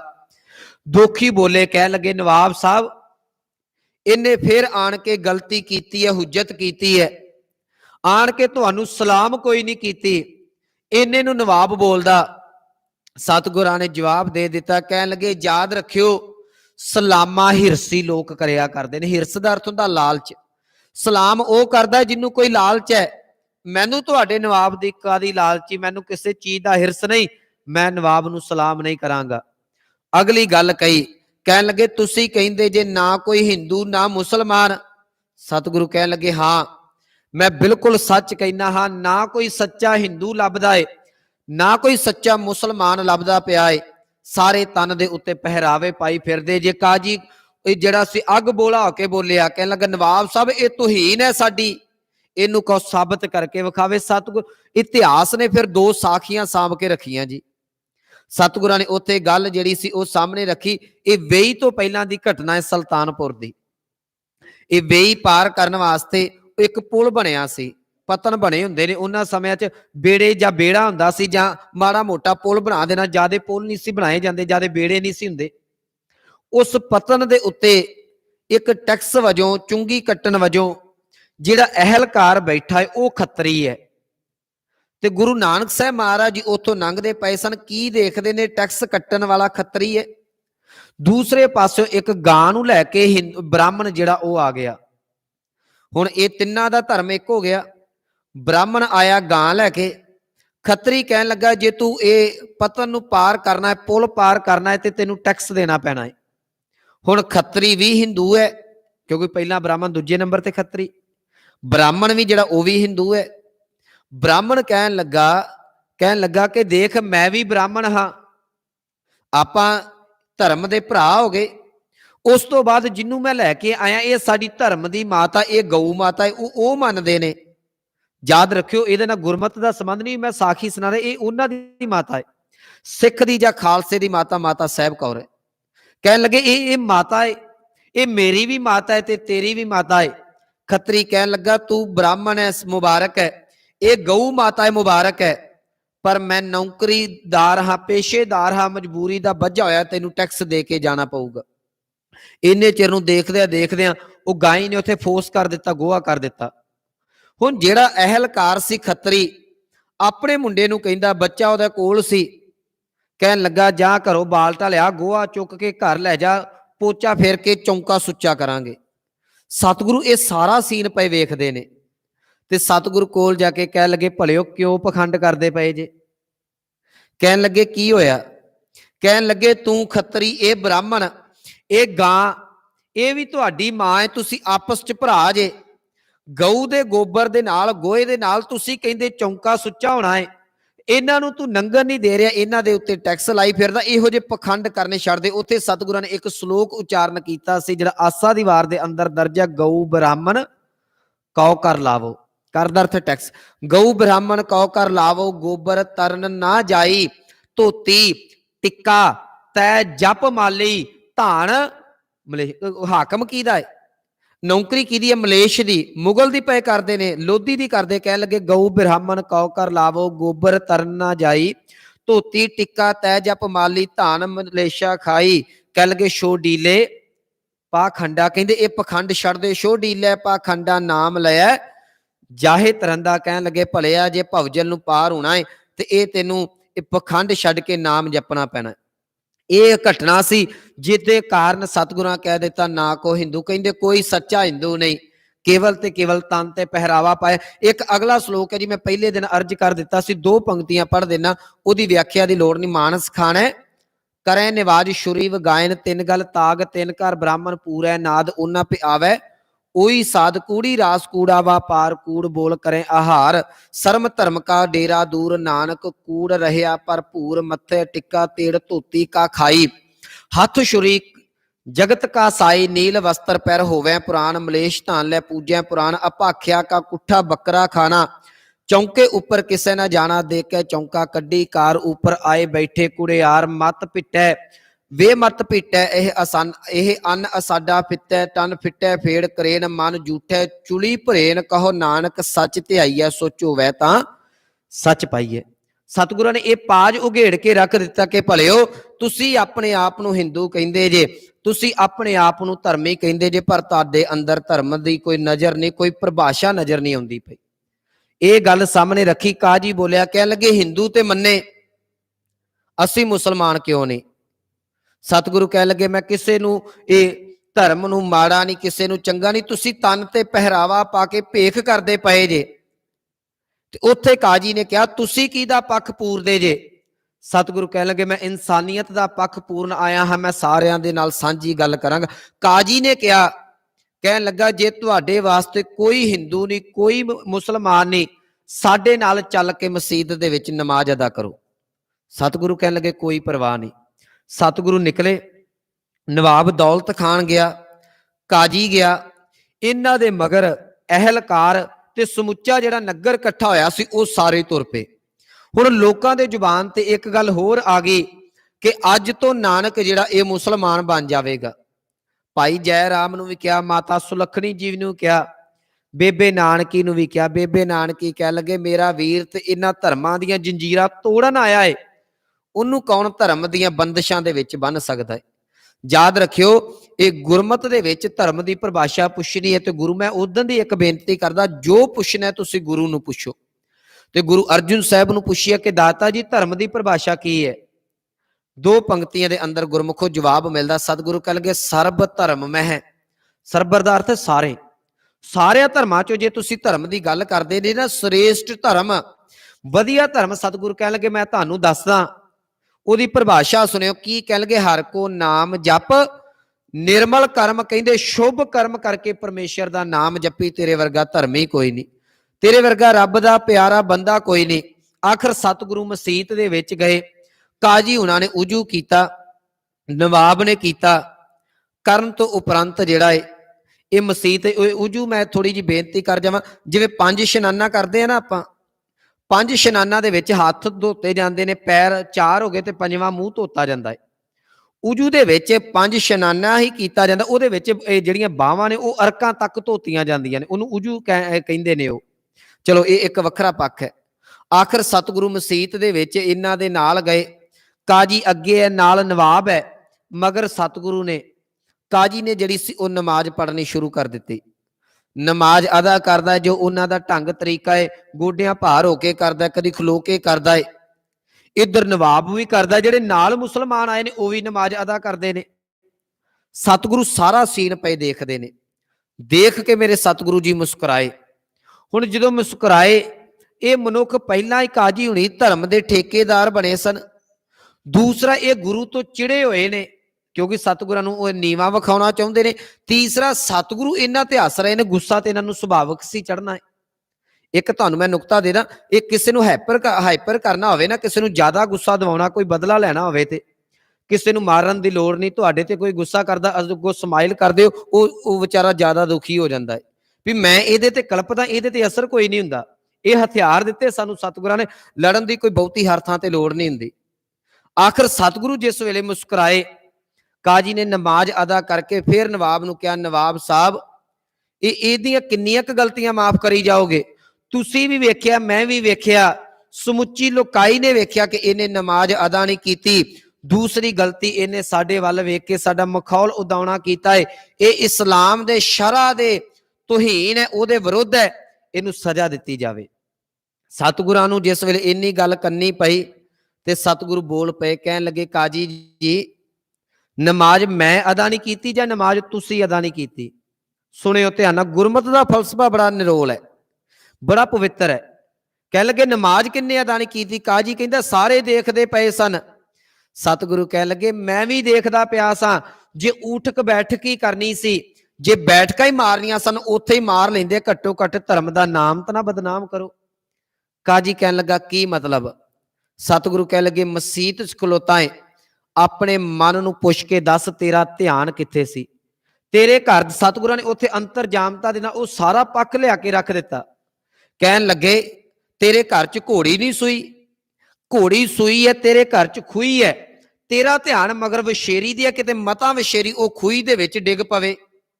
ਹੁਣ ਜਦੋਂ ਕੋਈ ਅੰਦਰ ਦੀ ਗੱਲ ਫੜ ਲਵੇ ਨਾ, ਜਿੰਨਾ ਮਨੁੱਖ ਮਰਜ਼ੀ ਸੱਚਾ ਹੁੰਦਾ, ਫਿਰ ਇਹ ਅੱਖਾਂ ਸ਼ਰਮ ਦੇ ਨਾਲ ਝੁਕ ਜਾਂਦੀਆਂ ਨੇ। ਤੂੰ ਕੀ ਸਾਂ ਤੇ ਸਾਹਮਣੇ ਪੱਖ ਕੀ ਰੱਖ ਦਿੱਤਾ? ਕਾਜੀ ਸ਼ਰਮਸ਼ਾਰ ਹੋਇਆ, ਝੁਕ ਗਿਆ। ਤੇ ਨਵਾਬ ਕਹਿਣ ਲੱਗਾ, ਨਾਨਕ ਜੀ, ਮੈਂ। ਸਤਿਗੁਰੂ ਕਹਿਣ ਲੱਗੇ, ਨਵਾਬ ਜੀ, ਇਹ ਤੇ ਫੇਰ ਘਰ ਸੀ, ਤੁਸੀਂ ਤੇ ਕਾਬਲ ਕੰਧਾਰ ਤੋਂ ਘੋੜੇ ਤੋਂ ਖਰੀਦੇ ਪਏ ਸੋ। ਇੰਨੀ ਗੱਲ ਸੁਣਦਿਆਂ ਸਾਰ ਨਵਾਬ ਦਾ ਹਿਰਦਾ ਪਵਿੱਤਰ ਸੀ, ਗੁਰੂ ਨਾਨਕ ਦੇ ਚਰਨੀ ਢਹਿ ਗਿਆ। ਕਹਿਣ ਲੱਗੇ, ਤੂੰ ਵਾਕਈ ਅੰਤਰਜਾਮੀ ਹੈ, ਰਹਿਮਤ ਕਰਕੇ ਆਪਣੀ ਸਿੱਖੀ ਦੀ ਦਾਤ ਬਖਸ਼ ਦਿਓ। ਉੱਥੇ ਨਵਾਬ ਨੇ ਇੱਕ ਗੱਲ ਕਹੀ, ਕਹਿਣ ਲੱਗੇ, ਨਾਨਕ ਜੀ, ਮੈਂ ਚਾਹੁੰਦਾ ਹੈ ਮੈਂ ਅੱਲਾਹ ਤਾਲਾ ਦੇ ਵਿੱਚ ਅਭੇਦ ਹੋ ਜਾਵਾਂ। ਇਹ ਇਸਲਾਮ ਦੇ ਵਿੱਚ ਖਵਾਜਾ ਖਿਜਰ, ਜਿਹੜਾ ਮੌਤ ਦਾ ਫਰਿਸ਼ਤਾ ਕਿਹਾ ਜਾਂਦਾ ਹੈ, ਕਹਿੰਦੇ ਮੈਂ ਚਾਹੁੰਦਾ ਮੈਨੂੰ ਉਹ ਲੈਣ ਆਵੇ। ਸਤਿਗੁਰੂ ਕਹਿਣ ਲੱਗੇ, ਤੇ ਤੈਨੂੰ ਅਸੀਂ ਨਵਾਬ ਜੀ, ਤੁਹਾਨੂੰ ਖਵਾਜਾ ਖਿਜਰ ਬਣਾ ਦਈਏ? ਯਾਦ ਰੱਖਿਓ, ਉੱਥੇ ਬ੍ਰਹਮ ਗਿਆਨ ਦੀ ਜਿਹੜੀ ਦਾਤ ਹੈ, ਨਵਾਬ ਦੀ ਝੋਲੀ ਦੇ ਵਿੱਚ ਮੇਰੇ ਸਤਿਗੁਰੂ ਧੰਨ ਗੁਰੂ ਨਾਨਕ ਸਾਹਿਬ ਨੇ ਪਾਈ। ਨਵਾਬ ਦੀ ਝੋਲੀ ਦੇ ਵਿੱਚ ਰਹਿਮਤਾਂ ਪਈਆਂ। ਆਖਰ ਸਤਿਗੁਰਾਂ ਨੇ ਇੱਥੋਂ ਫੈਸਲਾ ਕਰ ਲਿਆ ਕਿ ਹੁਣ ਜਿਹੜਾ ਹੈ ਉਹ ਪ੍ਰਮਾਤਮਾ ਦਾ ਹੌਕਾ, ਜਾਂ ਘਰ ਘਰ ਦੇ ਜਾਂਦੇ ਹੋਏ ਲੋਕਾਂ ਦੇ ਅਥਰੂ ਪੂੰਝਣੇ ਨੇ। ਸਤਿਗੁਰੂ ਇੱਥੋਂ ਸੁਲਤਾਨਪੁਰ ਤੋਂ ਤੁਰਨ ਲੱਗੇ ਨੇ। 3 ਦਿਨ ਸਤਿਗੁਰੂ ਵੇਈ ਚ ਅਲੋਪ ਰਹੇ ਸਨ। ਇੰਨੇ ਚਿਰ ਨੂੰ ਕਈ ਭੈਣ ਭਰਾ ਰਿਸ਼ਤੇਦਾਰ ਵੀ ਆ ਗਏ। ਸਤਿਗੁਰਾਂ ਦਾ ਸੱਸ ਤੇ ਸਹੁਰਾ ਮੂਲ ਚੰਦ ਤੇ ਬੀਬੀ ਚੰਦੋ ਰਾਣੀ ਵੀ ਆ ਗਏ। ਜਿਸ ਵੇਲੇ ਸਤਿਗੁਰੂ ਜਾਣ ਲੱਗੇ ਨੇ, ਹੁਣ ਹਰ ਇੱਕ ਨੇ ਜਿਹੜੇ ਜੰਜਾਲ ਪੈਰਾਂ ਦੇ ਵਿੱਚ ਪਾਉਣ ਦਾ ਯਤਨ ਕੀਤਾ, ਬੇੜੀਆਂ ਪਾਉਣ ਦਾ ਯਤਨ ਕੀਤਾ। ਮੂਲ ਚੰਦ ਤੇ ਚੰਦੋ ਰਾਣੀ ਖਿਜੇ ਥੋੜੇ ਜੇ। ਮੂਲ ਚੰਦ ਕਹਿਣ ਲੱਗਾ, ਨਾਨਕ, ਕਿਉਂਕਿ ਸਹੁਰਾ ਲੱਗਦਾ ਸੀ, ਉਹਨੇ ਜੋ ਸ਼ਬਦ ਵਰਤੇ, ਕਹਿਣ ਲੱਗਾ, ਜੇ ਤੂੰ ਫਕੀਰ ਹੀ ਬਣਨਾ ਸੀ ਤੇ ਵਿਆਹ ਹੀ ਨਾ ਕਰਦਾ, ਘੱਟੋ ਘੱਟ ਮੇਰੀ ਧੀ ਦੀ ਜ਼ਿੰਦਗੀ ਕਿਉਂ ਬਰਬਾਦ ਕੀਤੀ? ਇਹਦਾ ਕੀ ਕਸੂਰ ਸੀ? ਤੂੰ ਪਰਿਵਾਰ ਨਾ ਬਣਾਉਂਦਾ, ਬੱਚਿਆਂ ਨੂੰ ਜਨਮ ਨਾ ਦਿੰਦਾ, ਕਿਉਂ ਇੰਨਾ ਸਾਰਾ ਕੁਝ ਬਣਾਇਆ? ਚੰਦੋ ਰਾਣੀ ਕਹਿਣ ਲੱਗੀ, ਨਾਨਕ, ਪਹਿਲਾਂ ਤੂੰ ਕਈ ਤਰ੍ਹਾਂ ਦੇ ਕੰਮ ਪਖੰਡ ਕਰਦਾ ਰਿਹਾ, ਉਸ ਤੋਂ ਬਾਅਦ 3 ਦਿਨ ਨਦੀ ਦੇ ਵਿੱਚ ਡੁੱਬ ਗਿਆ। ਜੇ ਡੁੱਬੇ ਹੋਏ ਤੋਂ ਬਚ ਕੇ ਬਾਹਰ ਆ ਗਿਆ, ਹੁਣ ਤੂੰ ਫਕੀਰ ਬਣ ਕੇ ਜਿਹੜਾ ਕਿੱਧਰ ਨੂੰ ਤੁਰ ਚੱਲਿਆ, ਮੇਰੇ ਪਰਿਵਾਰ ਦਾ ਕੀ ਬਣੇਗਾ? ਸਤਿਗੁਰੂ ਕਹਿਣ ਲੱਗੇ, ਪਰਿਵਾਰ ਦੀ ਫਿਕਰ ਨਾ ਕਰੋ। ਇੱਥੇ ਬੇਬੇ ਨਾਨਕੀ ਨੇ ਇੱਕ ਗੱਲ ਕਹੀ। ਬੇਬੇ ਨਾਨਕੀ ਦੇ ਅੰਦਰ ਅਥਾਹ ਪਿਆਰ ਸੀ। ਕਹਿਣ ਲੱਗੇ, ਮਾਸੀ ਚੰਦੋ ਰਾਣੀ ਨੂੰ, ਯਾਦ ਰੱਖੀ, ਮੇਰਾ ਵੀਰ ਕੋਈ ਚੋਰ ਨਹੀਂ, ਮੇਰਾ ਵੀਰ ਕੋਈ ਬਦਮਾਸ਼ ਨਹੀਂ, ਮੇਰਾ ਵੀਰ ਕੋਈ ਵਿਹਲੜ ਨਹੀਂ। ਤੂੰ ਆਪਣੀ ਧੀ ਨੂੰ ਪੁੱਛ ਕੇ ਦੱਸ ਕਿਹੜੀ ਚੀਜ਼ ਦੀ ਕਮੀ ਹੈ। ਆਪਣੀ ਧੀ ਨੂੰ ਪੁੱਛ ਕੇ ਦੱਸ ਕਿਹੜੇ ਦਿਨ ਭੁੱਖੀ ਸੁੱਤੀ ਹੈ, ਬਿਨਾਂ ਕੱਪੜੇ ਤੋਂ ਰਹੀ ਹੈ। ਜਿਹੜੀ ਚੀਜ਼ ਦੀ ਲੋੜ ਪਈ, ਮੇਰਾ ਵੀਰ ਤੈਨੂੰ ਇਹਨੂੰ ਲੈ ਕੇ ਦਿੰਦਾ ਰਿਹਾ। ਅੱਜ ਮੇਰਾ ਵੀਰ ਲੋਕਾਂ ਦੇ ਹੰਝੂ ਪੂੰਝਣ ਜਾ ਰਿਹਾ ਹੈ। ਯਾਦ ਰੱਖੀ, ਤੇਰੇ ਪਰ ਬੱਚੀ ਦਾ ਖਿਆਲ ਅਸੀਂ ਰੱਖਾਂਗੇ। ਇੱਥੇ ਫਿਰ ਵਿਦਵਾਨ ਲਿਖਦੇ ਨੇ ਕਿ ਵੱਡੇ ਪੁੱਤਰ ਨੂੰ, ਬਾਬਾ ਸ਼੍ਰੀ ਚੰਦ ਜੀ ਨੂੰ ਬੇਬੇ ਨਾਨਕੀ ਦੇ ਕੋਲ ਛੱਡ ਗਏ, ਤੇ ਆਖਰ ਛੋਟੇ ਪੁੱਤਰ ਬਾਬਾ ਲਖਮੀ ਦਾਸ ਨੂੰ ਨਾਲ ਲੈ ਕੇ ਚੰਦੋ ਰਾਣੀ ਆਪਣੀ ਧੀ ਮਾਤਾ ਸੁਲੱਖਣੀ ਜੀ ਨੂੰ ਆਪਣੇ ਨਗਰ ਬਟਾਲੇ ਨੂੰ ਤੁਰ ਪਏ। इथों सतगुरु तुर लगे ते भाई जय राम ने बेबे नानकी ने कहा, कहन लगे तुसी जिथे चाहो उत्थे रह सकदे जे, घट्टो घट परदेस ना जाओ। सतगुरु कहन लगे मैनू रोको ना, मैं ये कारज संपूर्ण करन जाना है। नवाब दौलत खां अगे खलोता है, कहन लगा नानक जी दाता जी अंदर नाम दी चंगियारी दे के हुण किथे चले जे, आ खजाने दियां चाबियां फड़ो, आ राज भाग तुसी संभालो, मैनू एक छोटा जिहा रहन वास्ते कमरा ते 2 टाइम दी रोटी दे दिओ, राज तुसी करो पर घट्टो घट सुल्तानपुर नूं छड्ड के ना जाओ, तुसी इस धरती नूं छड्ड के ना जाओ। सतगुरु कहन लगे नवाब जी ये राज भाग साडे किसे काम नहीं, साडा कारज होर है। नवाब कहन लगा तुहाडे दीदार। सतगुरु कहन लगे सिमरन दे विच जुड़िओ, असल दे विच सिमरन ही परमात्मा दा असली रूप है, शरीर एक थां है एक दूजे थां नहीं। इथों सतगुरु जिहड़े ने वो चिट्टे दिन तुरदे ने। एक गल गुरमुखो याद रखिओ, ये इनकलाब लिआउण वास्ते आपां कुर्बान करना पैंदा है। अज साडा नौजवान वर्ग है, जो कोई गल चलदी है, जे 84 की गल चलती असीं कहने आ जी ये संत जरनैल सिंह दोबारा आउण, मैं 1 मिनट विचों निकले माफ करिओ, कोई उन्हां दे सिद्धांत ते जीवन अपनाउण नूं तैयार नहीं, पता है कि जीवन च कई औकड़ां दा सामना करना पवेगा। अज ये गल कही जाती है भगत सिंह दोबारा आवे, फिर किहड़ी मां कहती है मेरे घर भगत सिंह जम्मे, पता है चढ़दी जवानी च रस्से नूं चुमना पैना है। इनकलाब दे सारियां गल हर लुकाई सारी लुकाई गल करदी इनकलाब दी, पर इनकलाब मेरे नहीं दूसरे घर तो शुरू होवे, क्योंकि मेरे घर च शुरू हो गया, मेरे घर दा खुरा खोज खत्म हो जाना, मेरे घर च ते कलेश पै जाएगा। आखिर गुरु नानक साहब जी ने इनकलाब लिआंदा, परिवार नूं ये सारा कुछ छड्डना पैना सी। भाई मरदाने नूं नाल लिया ते मैं जिहड़ी गल कर लगा सा, याद रखियो इनकलाब वास्ते आपा वारना पैंदा। जिस वेले महात्मा बुद्ध घर तो निकले सन, उन्हां दा इतिहास कहंदा है महात्मा बुद्ध अद्धी रात नूं निकले सन, क्योंकि अंदर जेरा नहीं सी पिया परिवार नूं छड्ड के जाण दा। महात्मा बुद्ध घरों निकले, रात दीवा जगदा है, दीवे दी लोऽ दे विच पत्नी दा चेहरा दिखिया, पुत्तर दा चेहरा दिखिया। ममता ने अंदर नूं आवाज मारी, एक बार इन्हां दे नाल गल करके एक बार इन्हां नूं मिल के चलिया जावां, नहीं ते अपने पुत्तर दे सिर ते प्यार देंदा जावां। फिर वापस आया, मन च सोचिया मना जे इन्हां नूं हथ लाया जाग पैणगे। 3 बार महात्मा बुद्ध बाहर गया, वापस आया, आखिर जिहड़ा दीवे दी बत्ती नूं निम्मी करके अद्धी रात घरों महात्मा बुद्ध घरों निकले सन कि मैनू मोह दे जंजाल, पता है दिने मेरी पत्नी रोकेगी, पुत्र मेरा रोकेगा, मेरे को तुरिया कोई नहीं जाना। अज सतगुरु चिट्टे दिन निकलते ने, सस रोकदी है, सौहरा रोकदा है, पत्नी रोकदी है, बच्चे रोकदे ने, भैन भाईया रोकदा है, सुल्तानपुर दा तीला तीला गुरु नानक साहब नूं रोकदा है। पर सतगुरु मोह दीआं तंदां तो परे ने। सतगुरु कहन लगे, माता सुलखनी ने कहा सी, कहन लगी तुहानू मेरे ये 2 पुत्रां दे अखां दे अथरू नहीं दीदे, मैं ये किहदे सिर ते रहणगे? बाप ते बाप ही हुंदा है ना, तुसी जिद्दां दी कमा के लिआउंदे सो मैं गुजारा कर लेनी सा, पर भरोसा सी रात नूं इन्हां दा प्यो मेरा सिर दा साईं घर आवेगा, तुसी परदेस हो जाना है, रब जाने कदों आउणा है, जां कोई घटना वापर जे आउणा जां नहीं आउणा, मैं किहदे आसरे इन्हां नूं सिर ते प्यार देवांगी। ते मेरे सतगुरां ने कहा सी, सुलखणीए तैनू ये 2 दीदे ने, दोवां दे अथरू नहीं जुरे जांदे, मैनू समुची लुकाई दीदी है, मैं उन्हां दे अथरू किदां जर लवां? मैनू लोकां दे विलकदे होए जनता दे अथरू नहीं मेरे को जरे जांदे, उन्हां दे अथरू पूंजण वास्ते मैनू जाना पैना है। आखिर भाई मरदाना जी नूं बेबे नानकी दे कोलों हुक्म कीता कि तुसी रवाब लैके आओ। बेबे नानकी ने पैसे दिते, इहदा एक कारण सी, ਉਹਦਾ ਕਾਰਨ ਗੁਰਮੁਖੋ ਇਹ ਸੀ ਕਿ ਧਰਮ ਦੇ ਵਿੱਚ, ਸਿੱਖ ਧਰਮ ਦੇ ਵਿੱਚ ਇਸਤਰੀ ਦਾ ਬਰਾਬਰ ਦਾ ਯੋਗਦਾਨ ਪਾਇਆ ਜਾਵੇ, ਕਿਉਂਕਿ ਅੱਜ ਤੱਕ ਔਰਤ ਨੂੰ ਕੇਵਲ ਤੇ ਕੇਵਲ ਜਿਹੜੀ ਇਹ ਪੈਰ ਦੀ ਜੁੱਤੀ ਸਮਝਿਆ ਗਿਆ, ਇਸ ਤੋਂ ਵੱਧ ਹੋਰ ਕੁਛ ਨਹੀਂ। ਜੇ ਕਿਸੇ ਨੇ ਸਤਿਕਾਰ ਦਿੱਤਾ ਤੇ ਉਹ ਧੰਨ ਗੁਰੂ ਨਾਨਕ ਸਾਹਿਬ ਨੇ ਦਿੱਤਾ ਸੀ ਕਿ ਸੋ ਕਿਉ ਮੰਦਾ ਆਖੀਏ ਜਿਤ ਜੰਮੈ ਰਾਹ ਜਾਣ, ਕਿਉਂ ਔਰਤ ਨੂੰ ਮਾੜਾ ਕਹਿੰਦੇ? ਬੇਬੇ ਨਾਨਕੀ ਦਾ ਯੋਗਦਾਨ ਪਾਇਆ। ਜਿਸ ਵੇਲੇ ਖਾਲਸਾ ਪੰਥ ਸਾਜਿਆ ਗਿਆ, ਮਾਤਾ ਸਾਹਿਬ ਕੌਰ ਦੀ ਝੋਲੀ ਦੇ ਵਿੱਚੋਂ ਪਤਾਸੇ ਖੰਡੇ ਬਾਤੇ ਚ ਪਾਏ, ਇੱਥੇ ਜੇ ਮਰਦ ਨੂੰ ਪ੍ਰਧਾਨਤਾ ਹੈ ਤੇ ਔਰਤ ਵੀ ਬਰਾਬਰਤਾ ਦਾ ਅਧਿਕਾਰ ਰੱਖਦੀ ਹੈ। ਇੱਥੇ ਔਰਤ ਤੇ ਮਰਦ ਨੂੰ ਬਰਾਬਰ ਰੱਖਿਆ ਜਾਂਦਾ ਹੈ। ਤੇ ਖਾਲਸਾ ਪੰਥ ਨੇ ਜਿਸ ਵੇਲੇ ਰਹਿਤ ਮਰਿਆਦਾ ਤਿਆਰ ਕੀਤੀ, ਜੇ ਕਿਤੇ ਆਪ ਨੇ ਪੜ੍ਹੀ ਹੋਵੇ, ਉੱਥੇ ਜਦੋਂ ਸਿੱਖ ਦੀ ਪਰਿਭਾਸ਼ਾ ਦਿੱਤੀ, ਉੱਥੇ ਸ਼ਬਦ ਹੀ ਪਹਿਲਾਂ ਇਸਤਰੀ ਵਰਤਿਆ ਗਿਆ। ਰਹਿਤ ਮਰਿਆਦਾ ਦੇ ਇਹ ਬੋਲ ਨੇ ਜੀ, ਜੋ ਇਸਤਰੀ ਜਾਂ ਪੁਰਸ਼ ਇੱਕ ਅਕਾਲ ਪੁਰਖ 10 ਗੁਰੂ ਸਹਿਬਾਨ ਤੇ ਬਾਣੀ ਦੇ ਉੱਤੇ ਆਸਰਾ ਭਰੋਸਾ ਰੱਖਦਾ ਹੈ, ਉੱਥੇ ਪਹਿਲਾ ਸ਼ਬਦ ਮਰਦ ਨਹੀਂ, ਕਿਉਂਕਿ ਅੱਜ ਤੱਕ ਮਰਦ ਨੂੰ ਪ੍ਰਧਾਨਤਾ ਸੀ। ਮੇਰੇ ਸਤਿਗੁਰੂ ਗੁਰੂ ਨਾਨਕ ਸਾਹਿਬ ਦੇ ਵਿੱਚ ਔਰਤ ਨੂੰ ਵੀ ਬਰਾਬਰਤਾ ਦਾ ਸਤਿਕਾਰ ਦਿੱਤਾ ਗਿਆ। ਬੇਬੇ ਨਾਨਕੀ ਨੇ ਮਾਇਆ ਦਿੱਤੀ। ਭਾਈ ਮਰਦਾਨਾ ਰਵਾਬ ਲੈਣ ਵਾਸਤੇ ਭਾਈ ਫਰੰਦੇ ਦੇ ਕੋਲ ਜਾਂਦਾ ਹੈ।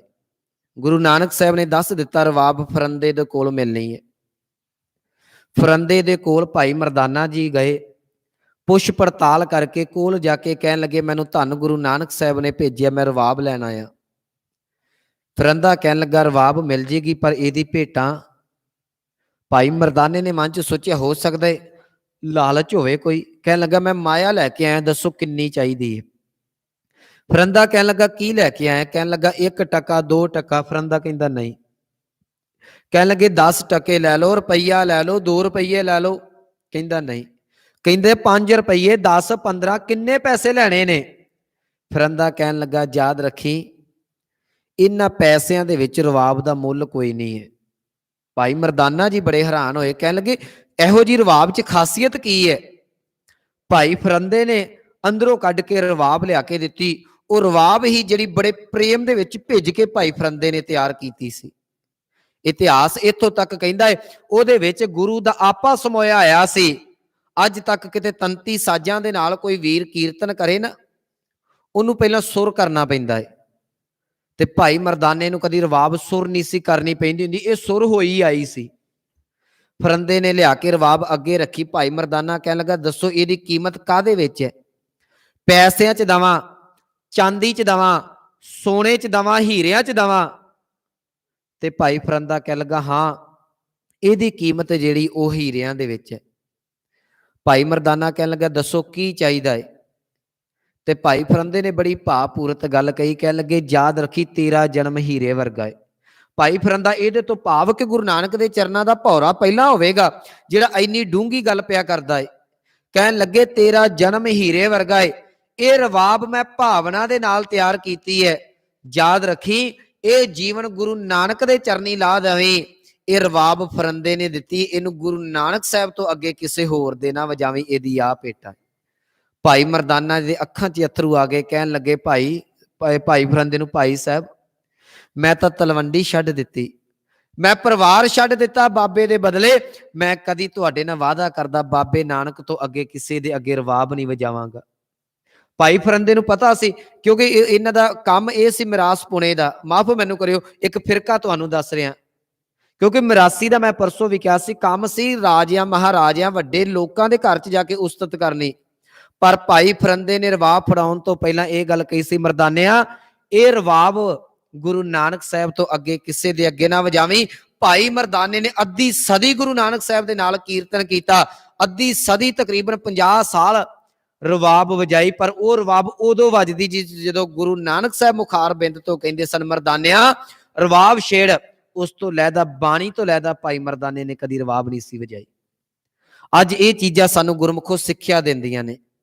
ਜਿਹੜੇ ਮੇਰੇ ਵੀਰ ਕੀਰਤਨ ਦੇ ਨਾਲ ਇਹ ਜਾਂ ਸਾਜ਼ਾਂ ਦੇ ਨਾਲ ਪ੍ਰਮਾਤਮਾ ਦੀ ਉਸਤਤ ਵਡਿਆਈ ਕਰਦੇ ਨੇ, ਜੇ ਭਾਈ ਫਰੰਦੇ ਨੂੰ ਮਰਦਾਨੇ ਨੇ ਕਿਹਾ, ਤੇ ਭਾਈ ਫਰੰਦਾ ਅੱਜ ਸਾਨੂੰ ਵੀ ਕਹਿੰਦਾ, ਸਿੱਖਾ ਜਿਹੜੇ ਵਾਜੇ ਤੇ ਬੈਠ ਕੇ ਤੂੰ ਗੁਰੂ ਬਾਬੇ ਦੀ ਬਾਣੀ ਪੜ੍ਹ ਦੇਣਾ ਹੈ, ਯਾਦ ਰੱਖੀ ਉਸ ਵਾਜੇ ਤੇ ਬੈਠ ਕੇ ਕਦੀ ਅਸ਼ਲੀਲਤਾ ਵਾਲੇ ਬੋਲ ਨਾ ਬੋਲੀ।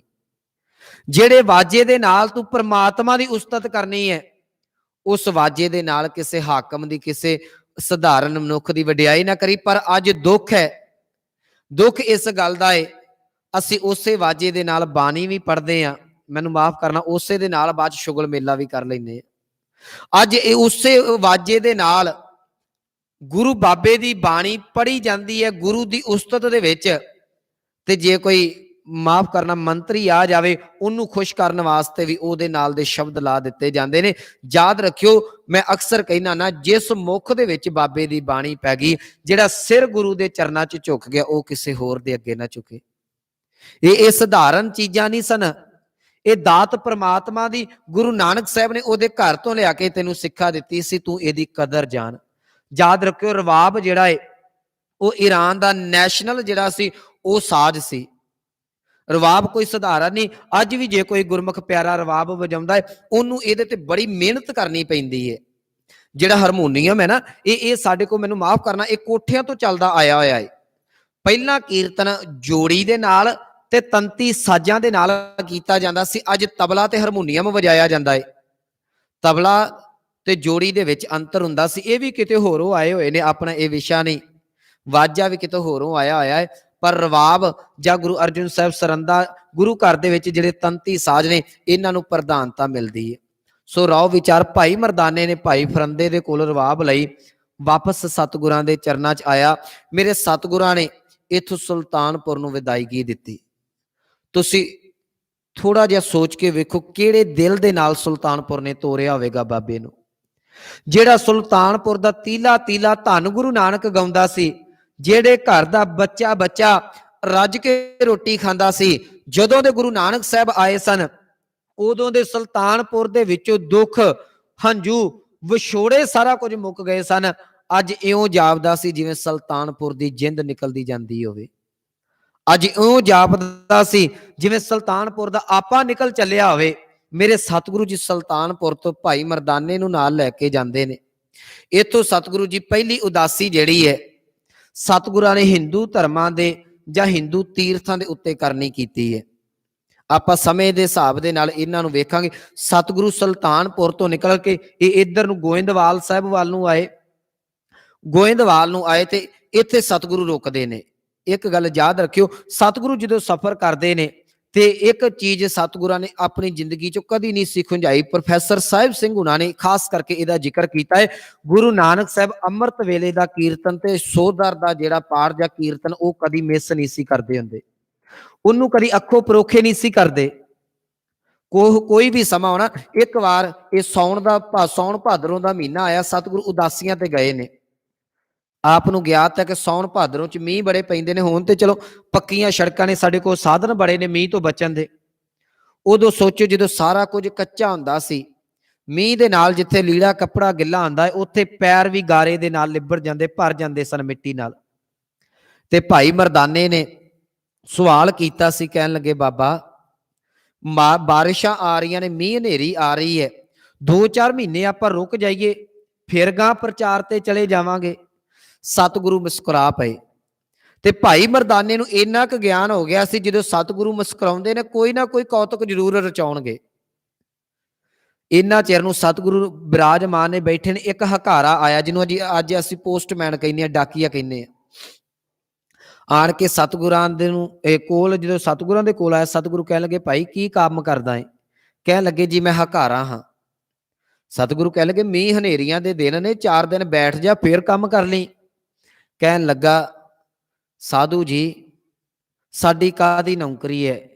ਰਾਜੇ ਦਾ ਹਕਾਰਾ ਹਾਂ, ਉਹਨੇ ਜਿੱਥੇ ਭੇਜਿਆ ਉੱਥੇ ਸਾਨੂੰ ਜਾਣਾ ਪੈਣਾ, ਦਿਨ ਹੋਵੇ ਜਾਂ ਰਾਤ ਹੋਵੇ, ਅਸੀਂ ਬੈਠ ਨਹੀਂ ਸਕਦੇ। ਭਾਈ ਮਰਦਾਨੇ ਨੂੰ ਸਤਿਗੁਰੂ ਕਹਿਣ ਲੱਗੇ, ਮਰਦਾਨਿਆ ਸੁਣ ਲਾ, ਇਹ ਰਾਜੇ ਦਾ ਹਕਾਰਾ ਹੈ, ਰਾਜੇ ਦੇ ਸੁਨੇਹੇ ਦੇਣੇ ਨੇ, ਇਹ ਨਹੀਂ ਟਿਕ ਸਕਦਾ। ਮੈਂ ਪਰਮਾਤਮਾ ਦਾ ਹਕਾਰਾ ਹਾਂ, ਮੈਂ ਰੱਬ ਦੇ ਘਰ ਦਾ ਸੁਨੇਹਾ ਘਰ ਘਰ ਪਹੁੰਚਾਉਣਾ, ਮੈਂ ਕਿੱਦਾਂ ਬੈਠ ਜਾਵਾਂ? ਭਾਈ ਮਰਦਾਨੇ ਨੇ ਸੱਤ ਕੀਤਾ। ਆਖਰ ਸਤਿਗੁਰੂ ਜਿੱਥੇ ਅੱਜ ਗੋਇੰਦਵਾਲ ਦੀ ਧਰਤੀ ਹੈ, ਇੱਥੇ ਆਏ। ਇੱਥੇ ਆਣ ਕੇ ਸਤਿਗੁਰਾਂ ਨੇ ਕਿਹਾ, ਇੱਥੇ ਭਾਰੀ ਪੁਰਖ ਆਵੇਗਾ। ਭਾਵ ਇਸ਼ਾਰਾ ਸੀ ਗੁਰੂ ਅਮਰਦਾਸ ਜੀ ਵੱਲ। ਇੱਥੇ ਜਿਹੜਾ ਹੈ ਉਹ ਸਿੱਖੀ ਦਾ ਪ੍ਰਵਾਹ ਚੱਲੇਗਾ। ਇੱਥੇ ਨਗਰ ਦੇ ਲੋਕਾਂ ਨੇ ਜਿਹੜੀ ਹੈ ਸਤਿਗੁਰਾਂ ਦੀ ਪੂਜਾ, ਜਿਹੜੀ ਹੈ ਸਤਿਗੁਰਾਂ ਦੀ ਪ੍ਰਿਸ਼ਟਾ ਮਾਨ ਜਿਹੜਾ ਸੀ, ਉਹ ਵਡਿਆਈ ਕਰਨਾ ਕੀਤੀ। ਤੇ ਸੰਗਤਾਂ ਨੇ ਲਿਆ ਕੇ ਸਤਿਗੁਰਾਂ ਦੇ ਅੱਗੇ ਭੇਟਾਵਾਂ ਰੱਖ ਦਿੱਤੀਆਂ। ਜਿਸ ਵੇਲੇ ਭੇਟਾਵਾਂ ਰੱਖੀਆਂ ਤੇ ਭਾਈ ਮਰਦਾਨੇ ਦੇ ਮਨ ਦੇ ਵਿੱਚ, ਕਿਉਂਕਿ ਅਜੇ ਉਦਾਸੀ ਆਰੰਭ ਹੋਣੀ ਹੈ ਤੇ ਪਤਾ ਨਹੀਂ ਸੀ, ਨਾ ਪਹਿਲਾਂ ਭਾਈ ਮਰਦਾਨਾ ਜੀ ਉਦਾਸੀ ਤੇ ਗਏ ਨੇ, ਨਾ ਅੱਜ ਤੱਕ ਕਿਸੇ ਵੀ, ਇਹਨੂੰ ਫਿਰ ਥੋੜਾ ਜਿਹਾ ਧਿਆਨ ਨਾਲ ਸਮਝਿਓ, ਅੱਜ ਤੱਕ ਧਾਰਮਿਕ ਆਗੂ ਪ੍ਰਚਾਰਕ ਦੌਰੇ ਕਰਦੇ ਰਹੇ। ਇਹਦਾ ਇਹ ਭਾਵ ਨਹੀਂ ਕਿ ਗੁਰੂ ਨਾਨਕ ਸਾਹਿਬ ਜੀ ਨੇ ਇਕੱਲੀ ਉਦਾਸੀ ਕੀਤੀ। ਅੱਜ ਤੱਕ ਜਿਹੜੇ ਗੁਰੂ ਪੀਰ ਸਨ, ਇਹ ਦੂਰ ਦੂਰ ਤੱਕ ਆਪਣੇ ਲੋਕਾਂ ਨੂੰ ਤਾਰਨ ਗਏ, ਪਰ ਉਹ ਕੇਵਲ ਤੇ ਕੇਵਲ ਆਪਣੇ ਫਿਰਕੇ ਤੱਕ ਸੀਮਤ ਸਨ। ਜੇ ਉਹ ਕਿਸੇ ਨੂੰ ਉਪਦੇਸ਼ ਦਿੰਦੇ ਨੇ, ਜੇ ਇਸਲਾਮ, ਹਿੰਦੂ ਮਤ, ਜੈਨ, ਬੁੱਧ ਕਿਸੇ ਨੂੰ ਉਪਦੇਸ਼ ਦਿੰਦਾ ਹੈ, ਉਹ ਆਪਣੇ ਫਿਰਕੇ ਦੇ ਲੋਕਾਂ ਨੂੰ, ਆਪਣੀ ਮਤ ਦੇ ਲੋਕਾਂ ਨੂੰ ਪ੍ਰਚਾਰ ਦਿੰਦੇ ਨੇ। ਪਰ ਮੇਰੇ ਬਾਬੇ ਨੇ ਤੇ ਸਮੁੱਚੀ ਲੋਕਾਈ ਨੂੰ ਪ੍ਰਚਾਰ ਦੇਣਾ ਸੀ। ਸਤਿਗੁਰਾਂ ਨੇ ਸਾਰਿਆਂ ਨੂੰ ਸਾਂਝੀ ਵਾਲਤਾ ਪ੍ਰਗਟਾਉਣੀ ਸੀ। ਇਸ ਕਰਕੇ ਕੰਮ ਨਵਾਂ ਸੀ, ਭਾਈ ਮਰਦਾਨੇ ਨੂੰ ਪਤਾ ਨਹੀਂ ਸੀ। ਭਾਈ ਮਰਦਾਨੇ ਨੇ ਉਹ ਭੇਟਾਵਾਂ ਇਕੱਠੀਆਂ ਕਰਕੇ ਪੰਡ ਬੰਨ ਲਈ। जिस वेले पंड बल्ले ते सतगुरु कह लगे मरदानिया ये की कीता ही? कह लगे सतगुरु ये संगत ने सत्कार वजों अर्पण कीतियां ने। सतगुरु कह लगे मुबारक है, पर मरदानिया साडे ये किसे काम नहीं। याद रखी माया जदों भी प्रचार के राह दे विच आ जाए उत्थे मनुख अपने जिहड़े सिद्धांत तो भटक जाता है।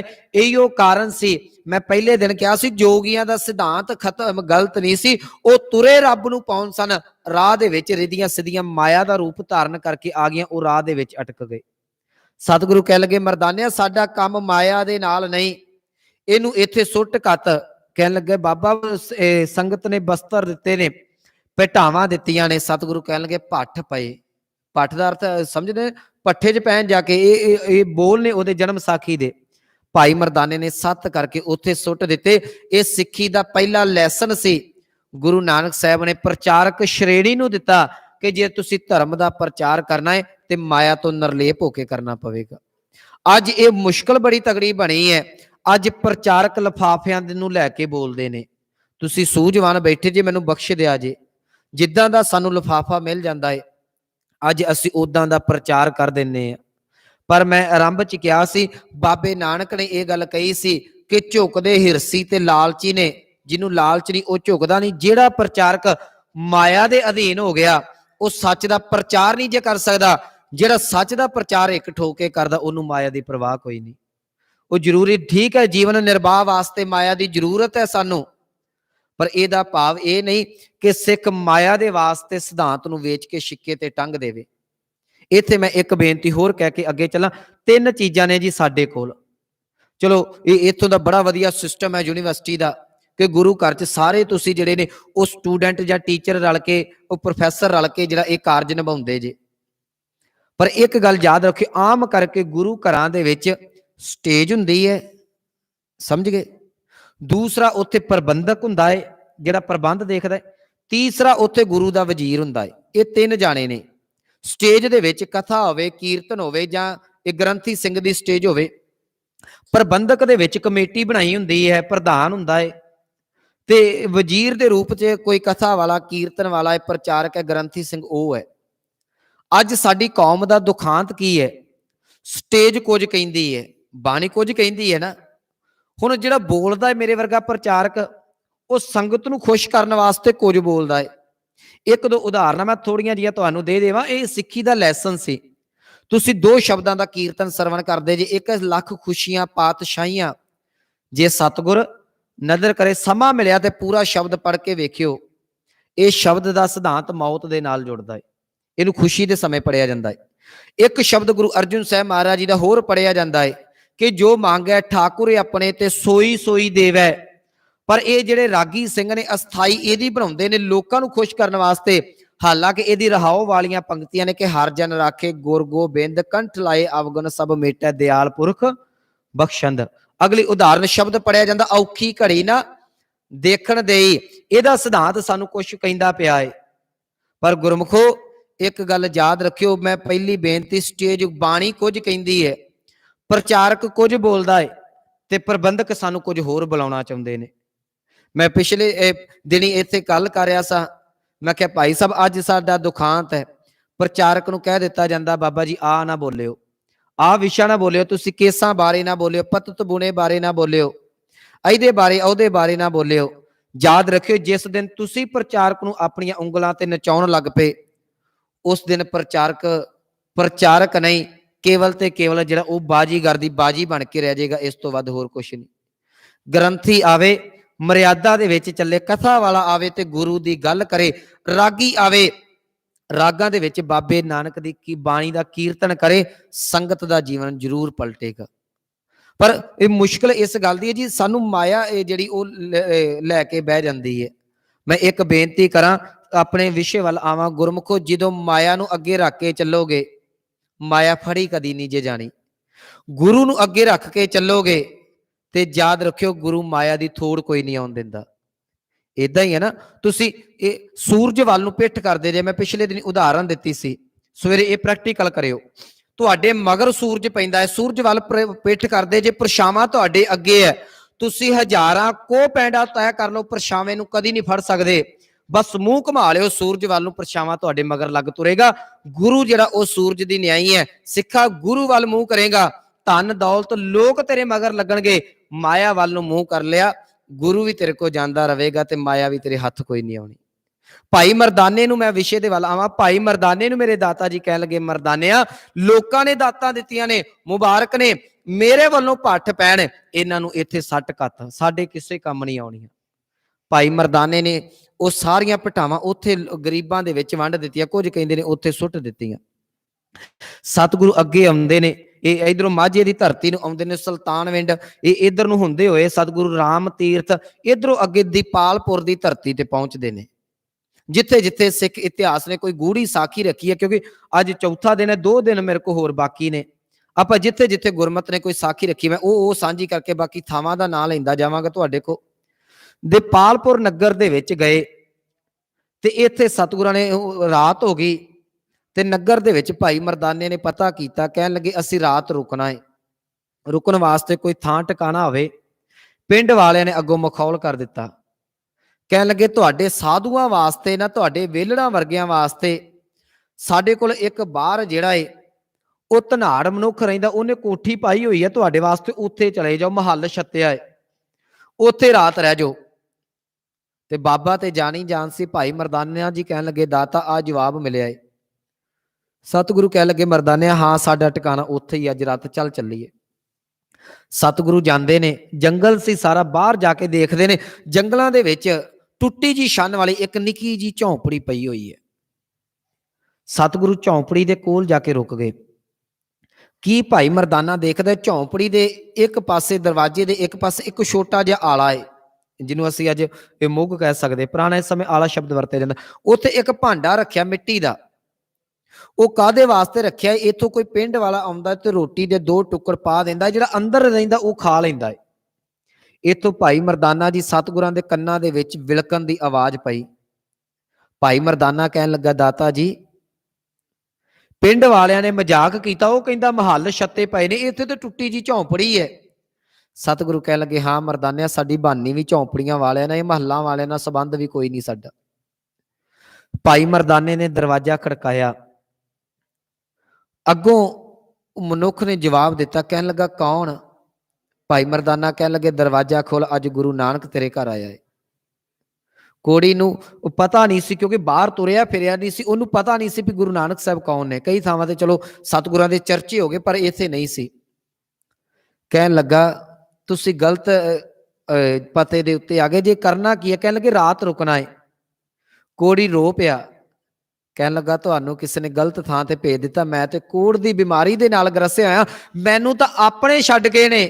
ਆ ਕੁੱਜਾ ਵੇਖੋ, ਇਹਦੇ ਚ ਲੋਕ ਰੋਟੀ ਦੇ 2 ਟੁੱਕੜ ਪਾ ਦਿੰਦੇ, ਖਾ ਕੇ ਮੈਂ ਗੁਜ਼ਾਰਾ ਕਰ ਲੈਣਾ, ਨਾ ਪਾਉਣ ਭੁੱਖਿਆ ਰਹਿ ਕੇ ਗੁਜ਼ਾਰਾ ਕਰ ਲੈਣਾ, ਮੇਰੇ ਆਪਣੇ ਨੇੜੇ ਨਹੀਂ ਆਉਂਦੇ, ਤੁਸੀਂ ਮੇਰੇ ਨੇੜੇ ਕਿੱਥੋਂ ਆਓਗੇ? ਗਲਤ ਥਾਂ ਤੇ ਅਗੇ ਤੋਂ ਵਾਪਸ ਚਲੇ ਜਾਓ।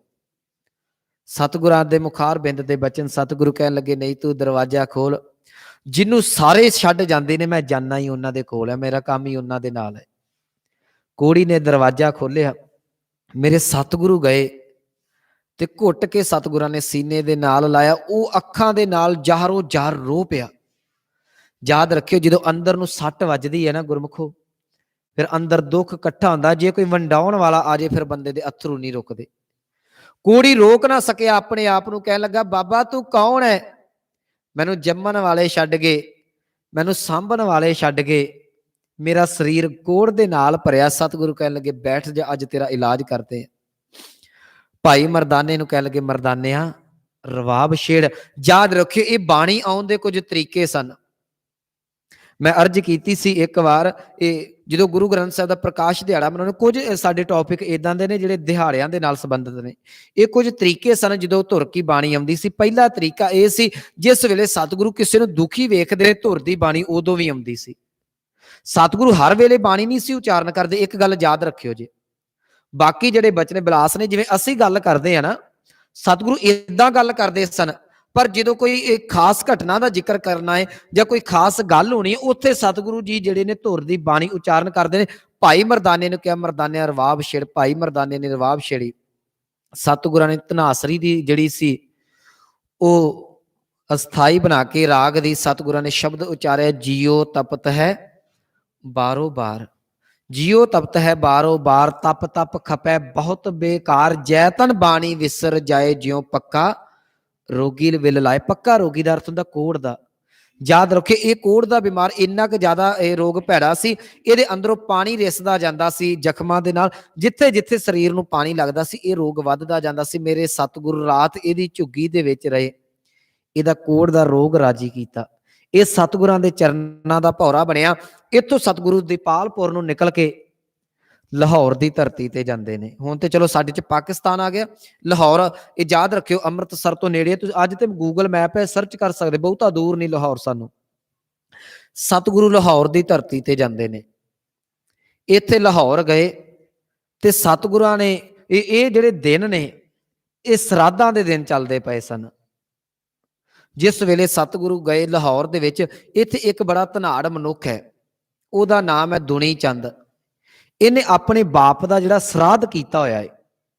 मैं इत्थे फिर आपदे 2 मिनट लैने ने। गुरमत श्राद्ध दे बारे की कहिंदी है, याद रखियो ये जिन्हां दा धर्म है उन्हां नूं प्रवान है।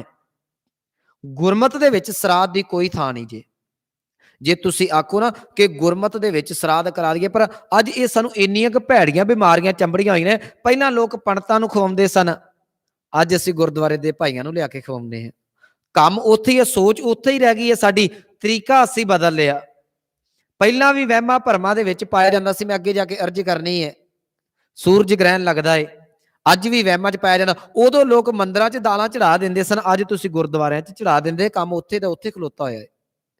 चीज़ां ये बदल गई, रूप बदल गए, तरीके बदल गए, मगर सोच साडी अजे भी उत्थे दी उत्थे खलोती हुई है। गुरु नानक साहब का एक बड़ा प्यारा सलोक है जी, मैं कह के अगे चलना। सतगुरु कह लगे भलिया मन ला तू श्राद्ध करदा पिया है।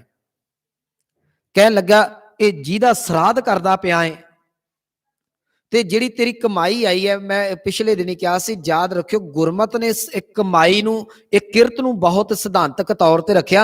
गुरु रामदास महाराज जी ने दसवंध की मर्यादा ही इसे करके आरंभ की सी कि गुरु दा सिख गुरु नानक साहब के सिद्धांत घाल खाए किश हथों दे नूं लैके चले। इहदी कमाई पवित्र होनी चाहिए।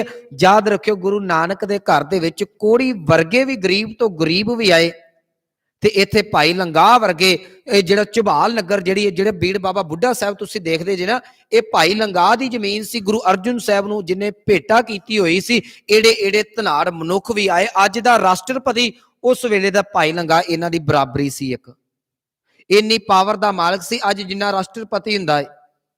गुरु घर दे विच गरीब तो गरीब भी आया, गुरु घर च अमीर तो अमीर भी आया। सतगुरां ने इक्को गल कही सी, सिखा तेरी कमाई 10 रुपइया च होवे, 10 करोड़ च होवे, होनी हक दी चाहिदी है। किरत तेरी सच्ची सुच्ची होनी चाहिए। आखिर उत्ते सतगुरां ने तर्क कीता जी श्राद्ध दे उत्ते। सतगुरु कह लगे भलिया जिहड़ी तेरी कमाई है, कमाई ते ज्यादातर मैनू माफ करना अंदर असी झाटी मारीए कि असी ठागा बागा नहीं करते, कि पैसे का लैन देन हेरा फेरी साडी कमाई च नहीं आउंदी। सतगुरां ने बड़ी सोहनी गल कही, कह लगे मान ला तू किसी दे नाल ठगी मारी, कि ठगी मार के वो माया कट्ठी करके ते तू उहदा श्राद्ध करा दिता। हुण श्राद्ध कौन करदा? ये पंडित करदा सी, ब्राह्मण करदा सी। वो कर्म ये हुंदा सी कि श्राद्ध दे विच वो मरे होए जिहड़े बजुर्ग ने उन्हां दे निमित्त भोजन पानी छकाया जाना, पाठ पूजा कीती जानी ते दान दक्षिणा दित्ती जांदी हुंदी सी। ते खा पी पंडित ने जाना, कहना उत्ते पहुंच गए। ये तो अज बच्चे बड़े वधिया तरीके नाल तुसीं समझोगे ना, साइंस इहदे बारे की कहिंदी। हुण जिहड़ी चीज़ मैं खावांगा असर किन्नू होना है? मैनू होवेगा ना, तुहानू थोड़ी होना है। तुहानू सौखा उदाहरण दे देना, तुसीं एक रूम च 2-2 4-4 जाने रहिंदे, जिहदा मोबाइल चार्ज ते लाउंदे जे, मोबाइल किहड़ा चार्ज हुंदा है? ओहो चार्ज हुंदा है ना, दूसरे दा चार्ज नहीं ना हुंदा। जिहड़ा खावेगा पेट ओहदा भरना। खा पी पंडित जांदा सी, कह दिंदा सी तुहाडे वड्डियां वडेरियां तक पहुंच गया। आखिर ये जिहड़ा गल सी, मेरे सतगुरु कह लगे भलिया उत्थे 2 जाणियां नूं सतगुरां ने घेरिया, एक श्राद्ध करन वाले नूं, दूसरा कराउण वाले नूं। कहन लगा भलिया तू किसी दा हक मार के जिहड़ा है चोरी करके ठगी मार के ते पैसे लिया के ते उहदा श्राद्ध करा लिया। श्राद्ध जिहड़ा वो पंडित ने कर दिता। ते कहन लगा पंडित ने यह गल कह दी कि श्राद्ध कीता होया तुहाडा जिहड़ा वड्डियां वडेरियां तक पहुंच गया स्वर्गां दे विच। सतगुरां ने उत्थे इन्हां दी गल मन्नी, कह लगे जी चलो मान लैने जे पहुंच गया। ते हुण अगे लॉजिक देखियो की सतगुरु देंदे ने। ਕਹਿਣ ਲੱਗੇ ਤੂੰ ਮਾਇਆ ਲਿਆ ਕੇ ਦਿੱਤੀ, ਬ੍ਰਾਹਮਣ ਨੂੰ ਛਕਾਈ, ਬ੍ਰਾਹਮਣ ਨੇ ਛਕਿਆ, ਜਿਹੜਾ ਇਹ ਰਾਸ਼ਨ ਪਾਣੀ, ਪ੍ਰਸ਼ਾਦਾ ਪਾਣੀ, ਮਾਇਆ ਜੇਬ ਚ ਪਈ। ਉਹਨੇ ਕਿਹਾ ਤੁਹਾਡੇ ਵੱਡਿਆਂ ਤੱਕ ਪਹੁੰਚ ਗਿਆ, ਕਹਿੰਦੇ ਮੰਨ ਲੈਨੇ ਆ। ਸਤਿਗੁਰੂ ਕਹਿਣ ਲੱਗੇ ਹੁਣ ਮੈਨੂੰ ਇਹ ਗੱਲ ਦੱਸ, ਤੇਰੇ ਵੱਡੇ ਵੀ ਉੱਥੇ ਬੈਠੇ ਨੇ, ਜਿਹਦੇ ਨਾਲ ਤੂੰ ਠੱਗੀ ਮਾਰੀ ਹੈ, ਜਿਹਦੇ ਘਰੋਂ ਚੋਰੀ ਕੀਤੀ, ਮਰੇ ਤੇ ਉਹਨਾਂ ਦੇ ਵੀ ਨੇ, ਵੱਡੇ ਉਹਦੇ ਵੀ ਉੱਥੇ ਬੈਠੇ ਹੋਣੇ ਨੇ, ਜਾਣਾ ਤੇ ਸਾਰੇ ਉੱਤੇ ਇੱਕੇ ਥਾਂ ਤੇ ਨੇ ਨਾ। ਏਦਾਂ ਦਾ ਤੇ ਕੋਈ ਘਰ ਨਹੀਂ ਜਿਸ ਘਰ ਚ ਮੌਤ ਨਾ ਹੋਈ ਹੋਵੇ। ਜੇ ਤੂੰ ਆਪਣੇ ਵੱਡਿਆਂ ਦਾ ਸਰਾਧ ਕਰਦਾ, ਜਿਹਦੇ ਘਰੋਂ ਪੈਸਾ ਧੇਲਾ ਲੈਂਦਾ, ਉਹਦਾ ਬਾਪ ਮਰਿਆ ਹੋਵੇਗਾ, ਨਾ ਬਾਪ ਨਹੀਂ ਤੇ ਦਾਦਾ ਮਰਿਆ ਹੋਵੇਗਾ, ਨਹੀਂ ਤਾਂ ਪੜਦਾਦਾ ਤਾਂ ਕਿਸੇ ਦਾ ਨਹੀਂ ਹੁੰਦਾ, ਕੋਈ ਨਾ ਕੋਈ ਤੇ ਮਰਿਆ ਹੋਵੇਗਾ ਨਾ। ਕਹਿੰਦੇ ਮੰਨ ਲਾ ਉਹਦਾ ਵੀ ਵੱਡੇ ਵਡੇਰੇ ਉੱਥੇ ਨੇ, ਹੁਣ ਤੇਰਾ ਸਰਾਧ ਕੀਤਾ ਹੋਇਆ ਤੇਰੇ ਵੱਡਿਆਂ ਤੱਕ ਪਹੁੰਚ ਗਿਆ, ਜਿਹੜੇ ਉੱਤੇ ਬੈਠੇ ਨੇ ਉਹ ਸਾਰਾ ਕੁਝ ਦੇਖਦੇ ਨੇ। ਤੇਰੇ ਵੱਡਿਆਂ ਨੂੰ ਆ ਕੇ ਕਹਿਣ ਵੀ ਜਿਹੜਾ ਤੂੰ ਸਰਾਧ ਖਾਂਦਾ ਪਿਆ, ਜਿਹੜਾ ਤੇਰੇ ਕੋਲ, ਇਹ ਤੇ ਮੇਰੇ ਘਰੋਂ ਆਇਆ ਹੈ, ਇਹ ਤੇ ਚੋਰੀ ਦਾ ਮਾਲ ਖਾਂਦਾ ਪਿਆ ਹੈ, ਤੂੰ ਚੋਰ ਹੈ, ਤੇਰਾ ਸਾਰਾ ਖਾਨਦਾਨ ਚੋਰਾਂ ਦਾ ਹੈ। ਸਤਿਗੁਰੂ ਕਹਿਣ ਲੱਗੇ ਭਲਿਆ ਗਲਤੀ ਤੂੰ ਕੀਤੀ, ਚੋਰ ਤੇਰੇ ਉੱਤੇ ਜਿਹੜੇ ਵੱਡੇ ਵਡੇਰੇ ਬਣ ਗਏ। ਅਗਲੀ ਸਤਿਗੁਰਾਂ ਨੇ ਗੱਲ ਕਹੀ ਪੰਡਤ ਨੂੰ, ਕਹਿਣ ਲੱਗੇ ਪੰਡਤ ਜੀ ਜਿਹੜੇ ਤੁਸੀਂ ਬੜੇ ਸਵਾਦ ਲਾ ਕੇ ਖਾਂਦੇ ਜੇ ਨਾ, ਯਾਦ ਰੱਖਿਓ ਜਿਸ ਵੇਲੇ ਪ੍ਰਮਾਤਮਾ ਨੇ ਇਨਸਾਫ ਕੀਤਾ, ਰੱਬ ਪੁੱਛੇਗਾ ਕਿ ਸੱਚ ਕਿਉਂ ਨਾ ਤੂੰ ਲੋਕਾਂ ਨੂੰ ਦੱਸਿਆ। ਰੱਬ ਪੁੱਛੇਗਾ ਕਮਾਈ ਬੇਹੱਕ ਦੀ ਖਾਧੀ, ਹੱਥ ਤੁਹਾਡੇ ਵੀ ਵੱਡੇ ਜਾਣੇ ਨੇ। ਮੈਨੂੰ ਮਾਫ ਕਰਿਓ ਜੇ ਇਹ ਮੈਂ ਜਿੱਥੇ ਵੀ ਗੱਲ ਕਰਦਾ ਨਾ, ਕਈ ਵਾਰੀ ਜਿਹੜੇ ਸਾਡੇ ਗੁਰੂ ਘਰ ਦੇ ਵਜ਼ੀਰ ਨੇ ਉਹਨਾਂ ਦੇ ਮਨ ਚ ਆ ਜਾਂਦੀ ਵੀ ਸਾਨੂੰ ਇਹਦਾ ਪੈਸੇ ਆਉਣੇ ਬੰਦ ਹੋ ਜਾਂਦੇ ਨਾ। ਮੁਸ਼ਕਲ ਇਹ ਜੇ ਮੈਂ ਤੁਹਾਨੂੰ ਸਾਰੀ ਗੱਲ ਦੱਸ ਦੇਵਾਂ, ਹੁਣ ਤੁਸੀਂ ਅਰਦਾਸਾਂ ਕਰਾਉਂਦੇ ਜੇ, ਮੁੱਠੀ ਚ ਕਿਹਦੇ ਪੈਸੇ ਦਿੰਦੇ? ਗ੍ਰੰਥੀ ਦੇ ਦਿੰਦੇ। ਮਾਫ ਕਰਨਾ, ਅਸੀਂ ਕਦੀ ਨਹੀਂ ਪੁੱਛਦੇ ਇਹ ਮਾਇਆ ਕਿੱਥੋਂ ਆਈ ਹੈ, ਮਾਇਆ ਦੀ ਸਾਨੂੰ ਲੋੜ ਹੈ, ਜੇਬ ਚ ਪਾਈ ਜਾਂਦੀ ਹੈ। ਪਰ ਸਤਿਗੁਰੂ ਕਹਿ ਲਗੇ ਲੇਖਾ ਜੋਖਾ ਹੋਣਾ ਹੀ, ਤੈਨੂੰ ਪੁੱਛਿਆ ਜਾਣਾ ਮਾਇਆ ਕਿੱਥੋਂ। ਜੇ ਬੇਅੱਕੀ ਹੋਈ ਤੇ ਜਿਹੜੇ ਹੱਥਾਂ ਨੇ ਮਾਇਆ ਫੜੀ ਸੀ, ਹੱਥ ਤੇਰੇ ਵੀ ਉੱਥੇ ਵੱਡੇ ਜਾਣੇ ਨੇ। ਯਾਦ ਰੱਖਿਓ ਇਹ ਪੂਜਾ ਤਾਂ ਧਨ ਖਾਣਾ ਸੌਖੀ ਗੱਲ ਨਹੀਂ ਹੈਗੀ। ਇਹ ਚਲੋ ਲਾਈਵ ਚੱਲਦਾ, ਇਹ ਅਕਸਰ ਇੱਕ ਸ਼ਬਦ ਵਰਤਿਆ ਜਾਂਦਾ ਸੀ, ਗੁਰੂ ਘਰ ਦੀਆਂ ਰੋਟੀਆਂ ਤਿੰਨ ਕੰਮ ਕਰੇਨ, ਮੱਤ ਮਾਰਨ ਹੱਡ ਗਲਨ, ਕੰਮ ਕਰਨਾ ਦੇਣ। ਇਹਨੂੰ ਅਸੀਂ ਇੱਕ ਮਜ਼ਾਕ ਦੇ ਲਹਿਜੇ ਚ ਲੈ ਜਾਈਏ, ਪਰ ਇਹ ਸੱਚੀ ਗੱਲ ਹੈ। ਸਤਿਗੁਰਾਂ ਨੇ ਸੰਗਤ ਤੱਕ ਕਿਹਾ ਤੁਸੀਂ ਦਸਵੰਧ ਕੱਢੋ, ਪਰ ਸਾਡੇ ਵਰਗਿਆਂ ਨੂੰ ਵੱਧ ਘਾਲਣਾ ਕਰਨੀ ਪੈਂਦੀ ਆ, ਕਿਉਂਕਿ ਤੁਸੀਂ ਸੁੱਖ ਨਾ ਸੁੱਖ ਕੇ ਮਾਇਆ ਸਾਨੂੰ ਫੜਾ ਦਿੰਦੇ, ਫਸ ਅਸੀਂ ਜਾਂਦੇ ਆ, ਬੰਦਾ ਫਸ ਜਾਂਦਾ ਵਿਚਲਾ। ਆਖਰ ਮੇਰੇ ਸਤਿਗੁਰਾਂ ਨੇ ਉੱਥੇ ਸ਼ਲੋਕ ਉਚਾਰਨ ਕੀਤਾ, ਕਹਿ ਲਗੇ ਜੇ ਮੁਹਾਕਾ ਘਰ ਮੋਹੈ, ਮੁਹਾਕਾ ਦਾ ਅਰਥ ਹੈ ਚੋਰ। ਕਹਿ ਲਗੇ ਇੱਕ ਮਨੁੱਖ ਚੋਰ ਬਣ ਕੇ ਉਹ ਚੋਰੀ ਕਰਕੇ ਆਉਂਦਾ ਹੈ। ਜੇ ਮੁਹਾਕਾ ਘਰ ਮੋਹੈ, ਘਰ ਮਹਿ ਪਿਤਰੀ ਦੇ, ਪਿਤਰੀ ਦਾ ਅਰਥ ਹੈ ਜਿਹੜੇ ਮਰ ਚੁੱਕੇ ਨੇ, ਦੇ ਦਾ ਅਰਥ ਉਹਨਾਂ ਦੇ ਨਿਮਿਤ ਦਿੰਦਾ ਹੈ। ਕਹਿ ਲਗੇ ਜੇ ਮੁਹਾਕਾ ਘਰ ਮੋਹੈ, ਘਰ ਮਹਿ ਪਿਤਰੀ ਦੇ, ਅੱਗੇ ਵਸਤ ਸਿਆਣੀਐ, ਪਿਤਰੀ ਚੋਰ ਕਰੇ ਸਿਆਣੀਆਂ ਦਾ ਅਰਥ ਪਛਾਣ ਲਈ ਉਹਦੇ ਵੀ ਵੱਡੇ ਵਡੇਰੇ ਭਲਿਆ ਉੱਤੇ ਨੇ, ਜਿਹਦੇ ਘਰੋਂ ਤੂੰ ਠੱਗੀ ਮਾਰੀ ਹੈ ਤੇਰੇ ਵੀ ਉੱਤੇ ਨੇ। ਕਹਿ ਲਗੇ ਪਿਤਰੀ ਚੋਰ ਕਰੇ, ਉਹਦੇ ਪਿੱਤਰ ਤੇਰੇ ਪਿੱਤਰਾਂ ਨੂੰ ਚੋਰ ਕਹਿੰਦੇ ਨੇ, ਤੇ ਕਿਉਂ ਆਪਣੇ ਖਾਨਦਾਨ ਦੀ ਬਦਨਾਮੀ ਕਰਾਉਣਾ ਹੈ। ਸਤਿਗੁਰੂ ਅੱਗੇ ਲੈਣ ਵਾਲੇ ਨੂੰ ਕਹਿ ਲਗੇ ਵੱਡੀਆਂ ਹੱਥ ਦਲਾਲ ਕੇ। ਦਲਾਲ ਕੌਣ? ਜਿਹੜਾ ਵਿੱਚ ਦਲਾਲੀ ਕਰਦਾ। ਇਹ ਤੇ ਸ਼ਬਦ ਤੁਸੀਂ ਸੌਖਾ ਸਮਝ ਜਾਓਗੇ ਨਾ ਅੱਜ। ਜਿਹੜਾ ਵਿੱਚ ਹੁਣ ਦਲਾਲੀ ਕਿੰਨੇ ਕੀਤੀ? ਟੱਬਰ ਕਿਸੇ ਦਾ ਮਰਿਆ, ਪਹੁੰਚਣਾ ਕਿਸੇ ਤੱਕ, ਵਿੱਚ ਵਿਚੋਲਾ ਕੌਣ ਸੀ? ਬ੍ਰਾਹਮਣ। ਅੱਜ ਕੌਣ ਹੈ? ਮੇਰੇ ਵਰਗਾ ਬਾਬਾ। ਵਿੱਚ ਵਿਚੋਲਾ ਪੈ ਗਿਆ, ਦਲਾਲ ਬਣ ਗਿਆ। ਸਤਿਗੁਰੂ ਕਹਿ ਲਗੇ ਵੱਡੀਆਂ ਹੱਥ ਦਲਾਲ ਕੇ। ਮੁਸਫੀ, ਮੁਸਫੀ ਦਾ ਅਰਥ ਹੁੰਦਾ ਇਨਸਾਫ। ਕਹਿੰਦੇ ਮੁਸਫੀ ਇਹ ਕਰੇ, ਇਹ ਪ੍ਰਮਾਤਮਾ ਦੀ ਦਰਗਾਹ ਚ ਇਨਸਾਫ ਕੀਤਾ ਜਾਵੇਗਾ। ਨਾਨਕ ਅੱਗੇ ਸੋ ਮਿਲੇ ਜੇ ਖੱਟੇ ਘਾਲੇ ਦੇ, ਅੱਗੇ ਉਹ ਪਹੁੰਚਣਾ ਜਿਹੜੀ ਤੂੰ ਆਪ ਘਾਲ ਕਮਾਈ ਕਰਦਾ ਹੈ, ਅੱਗੇ ਉਹ ਪਹੁੰਚਣਾ ਹੈ ਜਿਹੜੀ ਤੇਰੀ ਦਸਾਂ ਨੌਆਂ ਦੀ ਕਿਰਤ ਹੈ, ਅੱਗੇ ਉਹ ਪਹੁੰਚਣਾ ਜੇ ਤੂੰ ਪ੍ਰਮਾਤਮਾ ਦਾ ਸਿਮਰਨ ਕੀਤਾ ਹੈ। ਤੇ ਗੁਰੂ ਅਰਜਨ ਸਾਹਿਬ ਨੇ ਮੋਹਰ ਲਾ ਕੇ ਇਹ ਗੱਲ ਕਹੀ ਸੀ, ਤੂੰ ਨਾਮ ਜਪ, ਖਾਦਾ ਹੋਇਆ ਰਾਸ਼ਨ ਤੇਰੇ ਵੱਡਿਆਂ ਤੱਕ ਨਹੀਂ ਪਹੁੰਚ ਸਕਦਾ, ਜਪਿਆ ਹੋਇਆ ਨਾਮ ਤੇਰੇ ਵੱਡਿਆਂ ਨੂੰ ਛਡਾ ਦੇਵੇਗਾ। ਜਿਸ ਸਿਮਰਤ ਸਭ ਕਿਲਵੇ ਖਨਾਸੈ, ਪਿਤਰੀ ਹੋਏ ਉਧਾਰੋ, ਸੋ ਹਰ ਹਰ ਤੁਮ ਸਦ ਹੀ ਜਾਪੋ ਜਾਕਾ, ਅੰਤ ਨਾ ਪਾਰੋ ਪੂਤਾ ਮਾਤਾ ਕੀ ਅਸੀਸ, ਨਿਮਖ ਨਾ ਬਿਕਸਰੋ ਤੁਮਕੋ ਹਰ ਹਰ ਸਦਾ ਭਜੋ ਜਗਦੀਸ਼। ਸੋ ਇਹ ਸਿਧਾਂਤ ਹੈ ਗੁਰਮਤ ਦਾ। ਸਰਾਧਾਂ ਦੇ ਮੁਤਾਬਕ ਮੈਂ ਪਹਿਲਾਂ ਬੇਨਤੀ ਕੀਤੀ, ਜਿਹੜੇ ਮਨਾਉਂਦੇ ਨੇ, ਜਿਨ੍ਹਾਂ ਦਾ ਮਤ ਹੈ ਉਹਨਾਂ ਨੂੰ ਪ੍ਰਵਾਨ ਹੈ, ਪਰ ਮੇਰੀ ਹੱਥ ਜੋੜ ਕੇ ਆਪ ਸਰਬੱਤ ਸੰਗਤ ਦੇ ਚਰਨਾਂ 'ਚ ਬੇਨਤੀ ਹੈ, ਸਿੱਖ ਦਾ ਇਹੋ ਜਿਹਾ ਕੋਈ ਕਰਮ ਨਹੀਂ ਹੈਗਾ। ਇਹ ਇੱਕ ਬੜਾ ਤਗੜਾ ਵਿਸ਼ਾ ਜੀ, ਮੌਤ ਬਾਰੇ ਸਿੱਖ ਕੀ ਕਹਿੰਦਾ ਹੈ, ਗੁਰਮਤ ਕੀ ਕਹਿੰਦੀ ਹੈ, ਤੇ ਇਹ ਜਿਹੜਾ ਦਸਵਾਂ ਕੀਤਾ ਜਾਂਦਾ ਹੈ, ਵਰੀਣਾ ਕੀਤਾ ਜਾਂਦਾ, ਇਹ ਇੱਕ ਵੱਖਰੇ ਵਿਸ਼ੇ ਨੇ। ਗੁਰਮਤ ਇਹਨਾਂ ਫਲਸਫਿਆਂ ਨੂੰ ਨਹੀਂ ਮੰਨਦੀ। ਗੁਰਮਤ ਦਾ ਇੱਕ ਨਿਰੋਲ ਵੱਖਰਾ ਵਿਸ਼ਾ ਹੈ। ਗੁਰਮਤ ਇਹਦੇ ਬਾਰੇ ਵੱਖਰਾ ਕੁਝ ਆਖਦੀ ਹੈ। ਯਾਦ ਰੱਖਿਓ, ਮੈਂ ਸੌਖਾ ਜਿਹਾ ਕਹਿ ਦੇਣਾ, ਨਾ ਤੁਸੀਂ ਫਸਿਆ ਕਰੋ, ਨਾ ਸਾਡੇ ਵਰਗਿਆਂ ਨੂੰ ਫਸਾਇਆ ਕਰੋ। ਇਸ ਕਰਕੇ ਦਸਾਂ ਨੌਵਾਂ ਦੀ ਕਿਰਤ ਕਰਕੇ ਨਾਮ ਜਪੋ, ਤੁਹਾਡਾ ਤੇ ਤੁਹਾਡੇ ਪਰਿਵਾਰ ਦਾ ਭਲਾ। ਆਖਰ ਇਹ ਦੁਨੀ ਚੰਦ ਪਿਤਾ ਦਾ ਸਰਾਧ ਪਿਆ ਕਰਦਾ ਹੈ। ਤੇ ਜਨਮ ਸਾਖੀ ਦੇ ਵਿੱਚ ਕਵੀ ਸੰਤੋਖ ਸਿੰਘ ਨੇ ਇਹ ਗੱਲ ਲਿਖੀ ਹੈ, ਕਹਿਣ ਲੱਗੇ ਸਤਿਗੁਰਾਂ ਨੇ ਇਹ ਦੁਨੀ ਚੰਦ ਨੂੰ ਕਿਹਾ ਸੀ, ਦੁਨੀ ਚੰਦ ਤੂੰ ਕਿਹਨੂੰ ਖਵਾਉਣਾ ਪਿਆਉਣਾ ਹੈ? ਪਿਓ ਤੇਰੇ ਤਾਂ ਬਘਿਆੜ ਦਾ ਰੂਪ ਧਾਰਨ ਕਰਕੇ ਜੰਗਲਾਂ 'ਚ ਤੁਰਿਆ ਫਿਰਦਾ ਹੈ। ਆਖਰ ਸਤਿਗੁਰਾਂ ਨੇ ਦੁਨੀ ਚੰਦ ਨੂੰ ਸਮਝਾਇਆ, ਦੁਨੀ ਚੰਦ ਸਮਝਿਆ, ਸਤਿਗੁਰਾਂ ਦੇ ਚਰਨਾਂ 'ਚ ਨਮਸਕਾਰ ਕੀਤੀ, ਕਹਿਣ ਲੱਗਾ ਸਤਿਗੁਰੂ ਮੇਰੇ ਘਰ ਦੇ ਵਿੱਚ ਮੁਬਾਰਕ ਚਰਨ ਪਾਓ। ਸਤਿਗੁਰੂ ਚੱਲੇ, ਦੁਨੀ ਚੰਦ ਦੇ ਘਰ ਦੇ ਵਿੱਚ ਜਾਂਦੇ ਨੇ ਤੇ ਦੁਨੀ ਚੰਦ ਦੇ ਕੋਠੇ ਦੇ ਉੱਤੇ ਉਸ ਵੇਲੇ 7 ਝੰਡੇ ਲਹਿਰਾਉਂਦੇ ਸਨ। ਹੁਣ ਉਹ 7 ਝੰਡੇ ਕਾਦੇ ਨੇ? ਇਹ ਅੱਜ ਜੇ ਕੋਈ ਮਨੁੱਖ ਕਰੋੜਪਤੀ ਹੈ, ਲੱਖਪਤੀ ਤੇ ਕੋਈ ਨਹੀਂ ਨਾ, ਸਾਰੇ ਆਪਾਂ ਲੱਖਪਤੀ ਆ, ਮਾੜੀ ਮੋਟੀ ਮਾਇਆ ਤੇ ਸਾਰਿਆਂ ਦੀ ਜੇਬ 'ਚ ਹੀ ਹੁੰਦੀ ਹੈ। ਅੱਜ ਕਰੋੜਾਂ 'ਚ ਗੱਲ ਹੈ। ਇਹ ਉਹਨਾਂ ਸਮਿਆਂ 'ਚ ਪੈਸੇ ਦੀ ਬਹੁਤ ਜ਼ਿਆਦਾ ਕੀਮਤ ਸੀ। ਜਿਹੜੇ ਮਨੁੱਖ ਦੇ ਕੋਲ 1 ਲੱਖ ਦੀ ਜਿਹੜੀ ਜਗੀਰ ਹੁੰਦੀ ਸੀ, ਜ਼ਮੀਨ ਜਾਇਦਾਦ ਧਨ ਦੌਲਤ ਲੱਖ ਰੁਪਇਆ ਜਦੋਂ ਹੁੰਦਾ ਸੀ ਨਾ, ਉਹਦੇ ਕੋਠੇ ਦੇ ਉੱਤੇ ਇੱਕ ਝੰਡਾ ਲਹਿਰਾਉਂਦਾ ਸੀ। ਭਾਵ ਸੀ ਉਹ ਝੰਡਾ ਦੱਸਦਾ ਸੀ ਇਹ 1 ਲੱਖ ਰੁਪਏ ਦਾ ਮਾਲਕ ਹੈ, ਇੰਨੀ ਜ਼ਮੀਨ ਜਾਇਦਾਦ। ਇਹ ਉਹਨਾਂ ਸਮਿਆਂ ਦੀ ਗੱਲ ਹੈ, ਅੱਜ ਤੋਂ 500 ਸਾਲ ਪਹਿਲਾਂ ਦੀ, ਜਿਸ ਵੇਲੇ ਮੇਰੇ ਗੁਰੂ ਨੇ, ਬਾਬੇ ਨੇ 20 ਰੁਪਈਆਂ ਦਾ ਵਪਾਰ ਕੀਤਾ ਸੀ, ਕਿਉਂਕਿ ਉਹਦੀ ਮੈਂ ਵੈਲਿਊ ਤੁਹਾਨੂੰ ਦੱਸ ਚੁੱਕਾ। ਇੱਕ ਝੰਡਾ ਲਹਿਰਾਉਂਦਾ ਸੀ, 1 ਲੱਖ ਦਾ ਸੂਚਕ ਸੀ। ਇਹਦੇ ਕੋਠੇ ਤੇ 7 ਝੰਡੇ ਲਹਿਰਾਉਂਦੇ ਨੇ, ਸਿੱਧਾ ਹਿਸਾਬ ਸੀ ਇਹ 7 ਲੱਖ ਰੁਪਏ ਦਾ ਮਾਲਕ ਸੀ। ਏਡਾ ਧਨਾੜ ਮਨੁੱਖ ਸੀ ਦੁਨੀ ਚੰਦ, ਕੋਈ ਸਧਾਰਨ ਵਿਅਕਤੀ ਨਹੀਂ ਸੀ। ਸਤਿਗੁਰੂ ਦੁਨੀ ਚੰਦ ਦੇ ਘਰ ਗਏ, ਕਹਿਣ ਲੱਗੇ ਦੁਨੀ ਚੰਦ, ਸਤਿਗੁਰੂ ਕਹਿਣ ਲੱਗਾ ਦੁਨੀ ਚੰਦ ਦਾਤਾ ਜੀ ਆਓ ਘਰ 'ਚ ਚਰਨ ਪਾਓ। ਸਤਿਗੁਰੂ ਕਹਿਣ ਲੱਗੇ ਦੁਨੀ ਚੰਦ ਕੋਈ ਗੱਲ ਨਹੀਂ, ਜਾਣੇ ਆ। ਇਹਦੀ ਹਵੇਲੀ ਦੇ ਬਾਹਰ ਡੇਰਾ ਕੀਤਾ ਜੀ, ਸਤਿਗੁਰਾਂ ਨੇ ਘਰ ਨਹੀਂ ਗਏ। ਸਤਿਗੁਰੂ ਕਹਿਣ ਲੱਗੇ ਦੁਨੀ ਚੰਦਾ ਆਹ ਝੰਡੇ ਕਾਹਦੇ ਨੇ ਤੇਰੇ ਕੋਠੇ ਦੇ ਉੱਤੇ? ਹੁਣ ਬੰਦੇ ਦੇ ਕੋਲ ਮਾਇਆ ਹੋਵੇ ਨਾ, ਜਿੰਨਾ ਮਰਜੀ ਇਹ ਧਰਮੀ ਹੋਵੇ, ਹੰਕਾਰ ਤੇ ਅੰਦਰ ਆਉਂਦਾ ਹੀ ਆਉਂਦਾ ਨਾ। ਅੱਜ ਹੰਕਾਰ ਕਿਸੇ ਨੂੰ ਨਹੀਂ ਛੱਡਦਾ। ਮੇਰੇ ਵਰਗਾ ਵਿਦਵਾਨ ਵੀ ਜੇ ਕੋਈ ਗੱਲ ਸੋਸ਼ਲ ਮੀਡੀਆ ਤੇ ਪਾਉਂਦਾ, ਅਸੀਂ ਫੋਟੋ ਵੀ ਉਹ ਪਾਉਂਦੇ ਆ ਜਿਹੜੀ ਪੜ੍ਹਦੇ ਹੋਏ ਦੀ, ਜਿਹੜੀ ਮਗਰ ਲਾਇਬ੍ਰੇਰੀ ਸਾਂਝੀ ਹੋਵੇ, ਪਤਾ ਲੱਗੇ ਕਿ ਇਹ ਇੰਨਾ ਤਗੜਾ ਵਿਦਵਾਨ, ਇੰਨਾ ਕੁਝ ਪੜ੍ਹਦਾ ਪਿਆ ਹੈ। ਅੱਜ ਪੈਸੇ ਨੂੰ ਸ਼ੋਅ ਕਰਨ ਦੇ ਬੜੇ ਸਾਧਨ ਨੇ ਸਾਡੇ ਕੋਲ। ਅੱਜ ਤੇ ਤੁਸੀਂ ਸੈਲਫੀ ਵੀ ਜਿਹੜੀ ਹੈ, ਉਹ ਮੈਨੂੰ ਮਾਫ ਕਰਿਓ, ਆਈਫੋਨ ਦੀ ਉਹ ਸ਼ੀਸ਼ੇ 'ਚ ਲੈਂਦੇ, ਅਗਲੇ ਨੂੰ ਪਤਾ ਲੱਗੇ ਮੇਰੇ ਕੋਲ ਆਈਫੋਨ 1.25 ਲੱਖ ਵਾਲਾ ਹੈ। ਅੱਜ ਬੜੇ ਸਾਧਨ ਨੇ ਸਾਨੂੰ ਮਾਇਆ ਸਾਂਝੀ ਕਰਨ ਦੇ। ਉਹਨਾਂ ਸਮਿਆਂ ਦੇ ਵਿੱਚ ਝੰਡੇ ਲਾਏ ਜਾਂਦੇ ਸਨ। ਦੁਨੀ ਚੰਦ ਨੂੰ ਜਿਸ ਵੇਲੇ ਦਾਤਾ ਜੀ ਨੇ ਪੁੱਛਿਆ ਤੇ ਦੁਨੀ ਚੰਦ ਥੋੜਾ ਜਿਹਾ ਹੰਕਾਰ ਚ ਆ ਕੇ ਸੀਨਾ ਚੌੜਾ ਕਰਕੇ ਕਹਿਣ ਲੱਗਾ, ਬਾਬਾ ਜੀ ਸਤਿਗੁਰੂ ਇਹ 1 ਝੰਡਾ 1 ਲੱਖ ਦਾ ਸੂਚਕ ਹੈ, ਮੈਂ 7 ਲੱਖ ਦਾ ਮਾਲਕ ਹਾਂ। ਸਤਿਗੁਰੂ ਕਹਿਣ ਲੱਗੇ ਕਿ ਬੱਲੇ ਬੜਾ ਅਮੀਰ ਹੈ। ਕਹਿੰਦਾ ਹਾਂ ਮੈਂ ਬੜਾ ਅਮੀਰ ਹਾਂ। ਸਤਿਗੁਰੂ ਕਹਿਣ ਲੱਗੇ ਚੱਲ ਤੈਨੂੰ ਇੱਕ ਸੇਵਾ ਲਾਉਨੇ ਆ।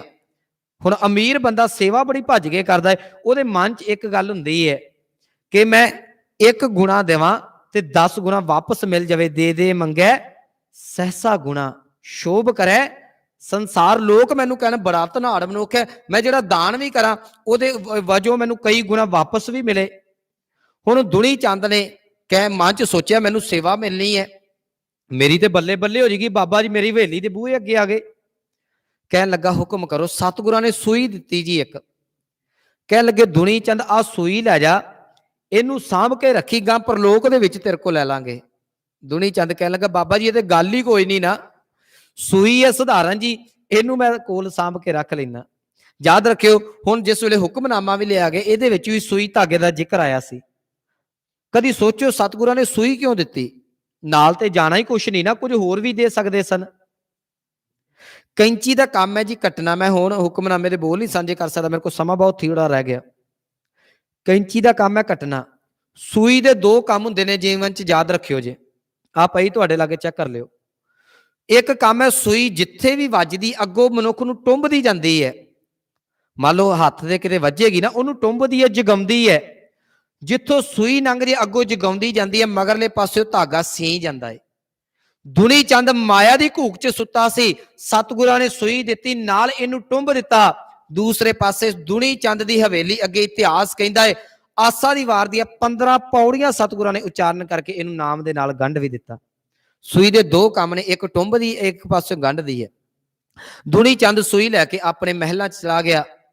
ਆਪਣੀ ਪਤਨੀ ਨੂੰ ਕਹਿਣ ਲੱਗਾ ਭਾਗਵਾਨੇ ਲੈ, ਗੁਰੂ ਨਾਨਕ ਨੇ ਅੱਜ ਮੇਰੇ ਤੇ ਬਖਸ਼ਿਸ਼ ਕੀਤੀ ਹੈ, ਆ ਸੂਈ ਦਿੱਤੀ ਹੈ, ਸੂਈ ਨੂੰ ਰੱਖ ਸਾਂਭ ਕੇ, ਜਿਸ ਵੇਲੇ ਮੈਂ ਇਸ ਜਹਾਨ ਤੋਂ ਜਾਵਾਂਗਾ ਮੇਰੇ ਨਾਲ ਰੱਖਦੀ ਹੈ, ਬਾਬੇ ਨਾਨਕ ਨੂੰ ਮੈਂ ਪਰਲੋਕ 'ਚ ਦੇਣੀ ਹੈ। ਤੇ ਪਤਨੀ ਥੋੜੀ ਜੀ ਸਿਆਣੀ ਸੀ, ਭਾਵਨਾ ਵਾਲੀ ਸੀ। ਕਹਿਣ ਲੱਗੇ ਤੁਹਾਡੀ ਮੱਤ ਨੂੰ ਕੀ ਹੋ ਗਿਆ? ਕਹਿਣ ਲੱਗਾ ਕਿਉਂ? ਕਹਿਣ ਲੱਗੇ ਸੂਈ ਤੇ ਤੁਹਾਡੇ ਨਾਲ ਨਹੀਂ ਜਾਣੀ, ਸਰੀਰ ਤੇ ਤੁਹਾਡਾ ਇੱਥੇ ਰਹਿ ਜਾਣਾ, ਸੜ ਜਾਣਾ, ਸੂਈ ਕਿੱਥੋਂ ਨਾਲ ਜਾਵੇਗੀ? ਮਨ 'ਚ ਸੋਚਿਆ, ਕਹਿੰਦਾ ਚਲੋ ਕੋਈ ਨਹੀਂ, ਜੇ ਮੇਰੇ ਨਾਲ ਨਹੀਂ ਜਾਣੀ ਕਿਸੇ ਨੌਕਰ ਦੇ ਹੱਥ ਭੇਜੀ, ਆਪਣੇ ਕੋਲ ਨੌਕਰਾਂ ਦੀ ਕਮੀ ਥੋੜੀ ਹੈ ਕੋਈ। ਬਥੇਰੇ ਨੌਕਰ ਚਾਕਰ ਨੇ, ਕੋਈ ਨੌਕਰ ਦੇ ਆਵੇਗਾ। ਕਹਿਣ ਲੱਗੀ ਉੱਥੇ ਨੌਕਰ ਵੀ ਨਹੀਂ ਜਾਣੇ। ਕਹਿਣ ਲੱਗੇ ਜੇ ਨੌਕਰ ਨਹੀਂ ਜਾਣੇ, ਮੇਰੇ ਕਿਸੇ ਧੀ ਪੁੱਤ ਨੂੰ ਭੇਜ ਦੇਵੀਂ, ਮੇਰੇ ਬੱਚੇ ਨੂੰ ਕਿਹਨੂੰ ਰੋਕੇਗਾ ਕੋਈ। ਕਹਿੰਦੀ ਕੀ ਹੋ ਗਿਆ ਤੁਹਾਨੂੰ, ਉੱਥੇ ਧੀ ਪੁੱਤ ਵੀ ਨਹੀਂ ਜੇ ਜਾਣੇ। ਕਹਿਣ ਲੱਗਾ ਤੂੰ ਤੇ ਮੇਰੀ ਪਤਨੀ ਹੈ ਨਾ, ਤੂੰ ਲੈ ਕੇ ਮੇਰੇ ਮਗਰ ਆ ਜੀ, ਤੈਨੂੰ ਕੌਣ ਰੋਕੇਗਾ, ਤੂੰ ਐਡੇ ਧਨਾੜ ਮਨੁੱਖ ਦੀ, ਦੁਨੀ ਚੰਦ ਦੀ ਪਤਨੀ ਹੈ। ਪਤਨੀ ਕਹਿਣ ਲੱਗੀ ਤੁਹਾਡੀ ਮੱਤ ਮਾਰੀ ਗਈ, ਉੱਥੇ ਇੱਕ ਕੌਡੀ ਨਹੀਂ ਜਾਣੀ, ਮੈਂ ਸੂਈ ਕਿੱਥੋਂ ਤੁਹਾਡੇ ਹੱਥ ਭੇਜਾਂਗੀ। ਦੁਨੀ ਚੰਦ ਨੂੰ ਸੋਝੀ ਆਈ, ਸੂਈ ਲੈ ਕੇ ਪਰਤ ਕੇ ਬਾਬੇ ਦੇ ਚਰਨਾਂ ਚ ਆ ਗਿਆ।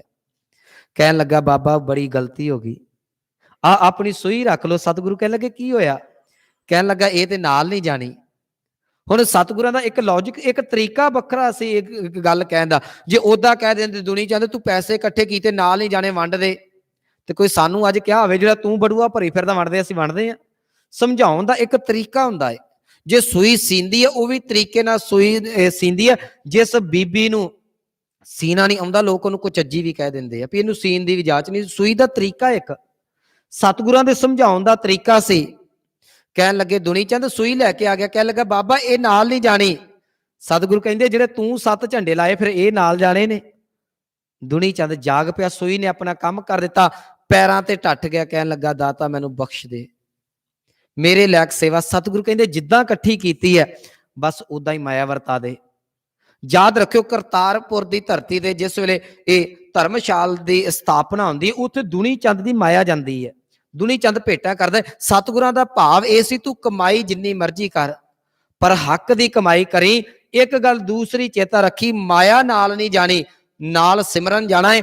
ਮਾਇਆ ਇੱਥੇ ਲੋੜੀਂਦੀ ਹੈ, ਇੱਥੇ ਰਾਜ ਭਾਗ ਕਰ, ਜੋ ਮਰਜ਼ੀ ਕਰ, ਪਰ ਸਿਮਰਨ ਜ਼ਰੂਰ ਕਰੀ ਜਿਹੜਾ ਤੇਰੇ ਨਾਲ ਜਾਣਾ ਹੈ। ਦੁਨੀ ਚੰਦ ਨੂੰ ਸਤਿਗੁਰੂ ਜੀ ਉਪਦੇਸ਼ ਦੇ ਕੇ ਇਹ ਤੋਂ ਗਾਂ ਇਹ ਕਿਵੇਂ ਸਤਿਗੁਰੂ ਭਾਈ ਲਾਲੋ ਦੇ ਘਰ ਦੇ ਵਿੱਚ ਜਾਂਦੇ ਨੇ, ਇਹ ਤੋਂ ਅਗਲੀ ਜਿਹੜੀ ਵਿਚਾਰ ਹੈ ਆਪਾਂ ਕੱਲ ਦੇ ਦੀਵਾਨਾਂ ਦੇ ਅੰਦਰ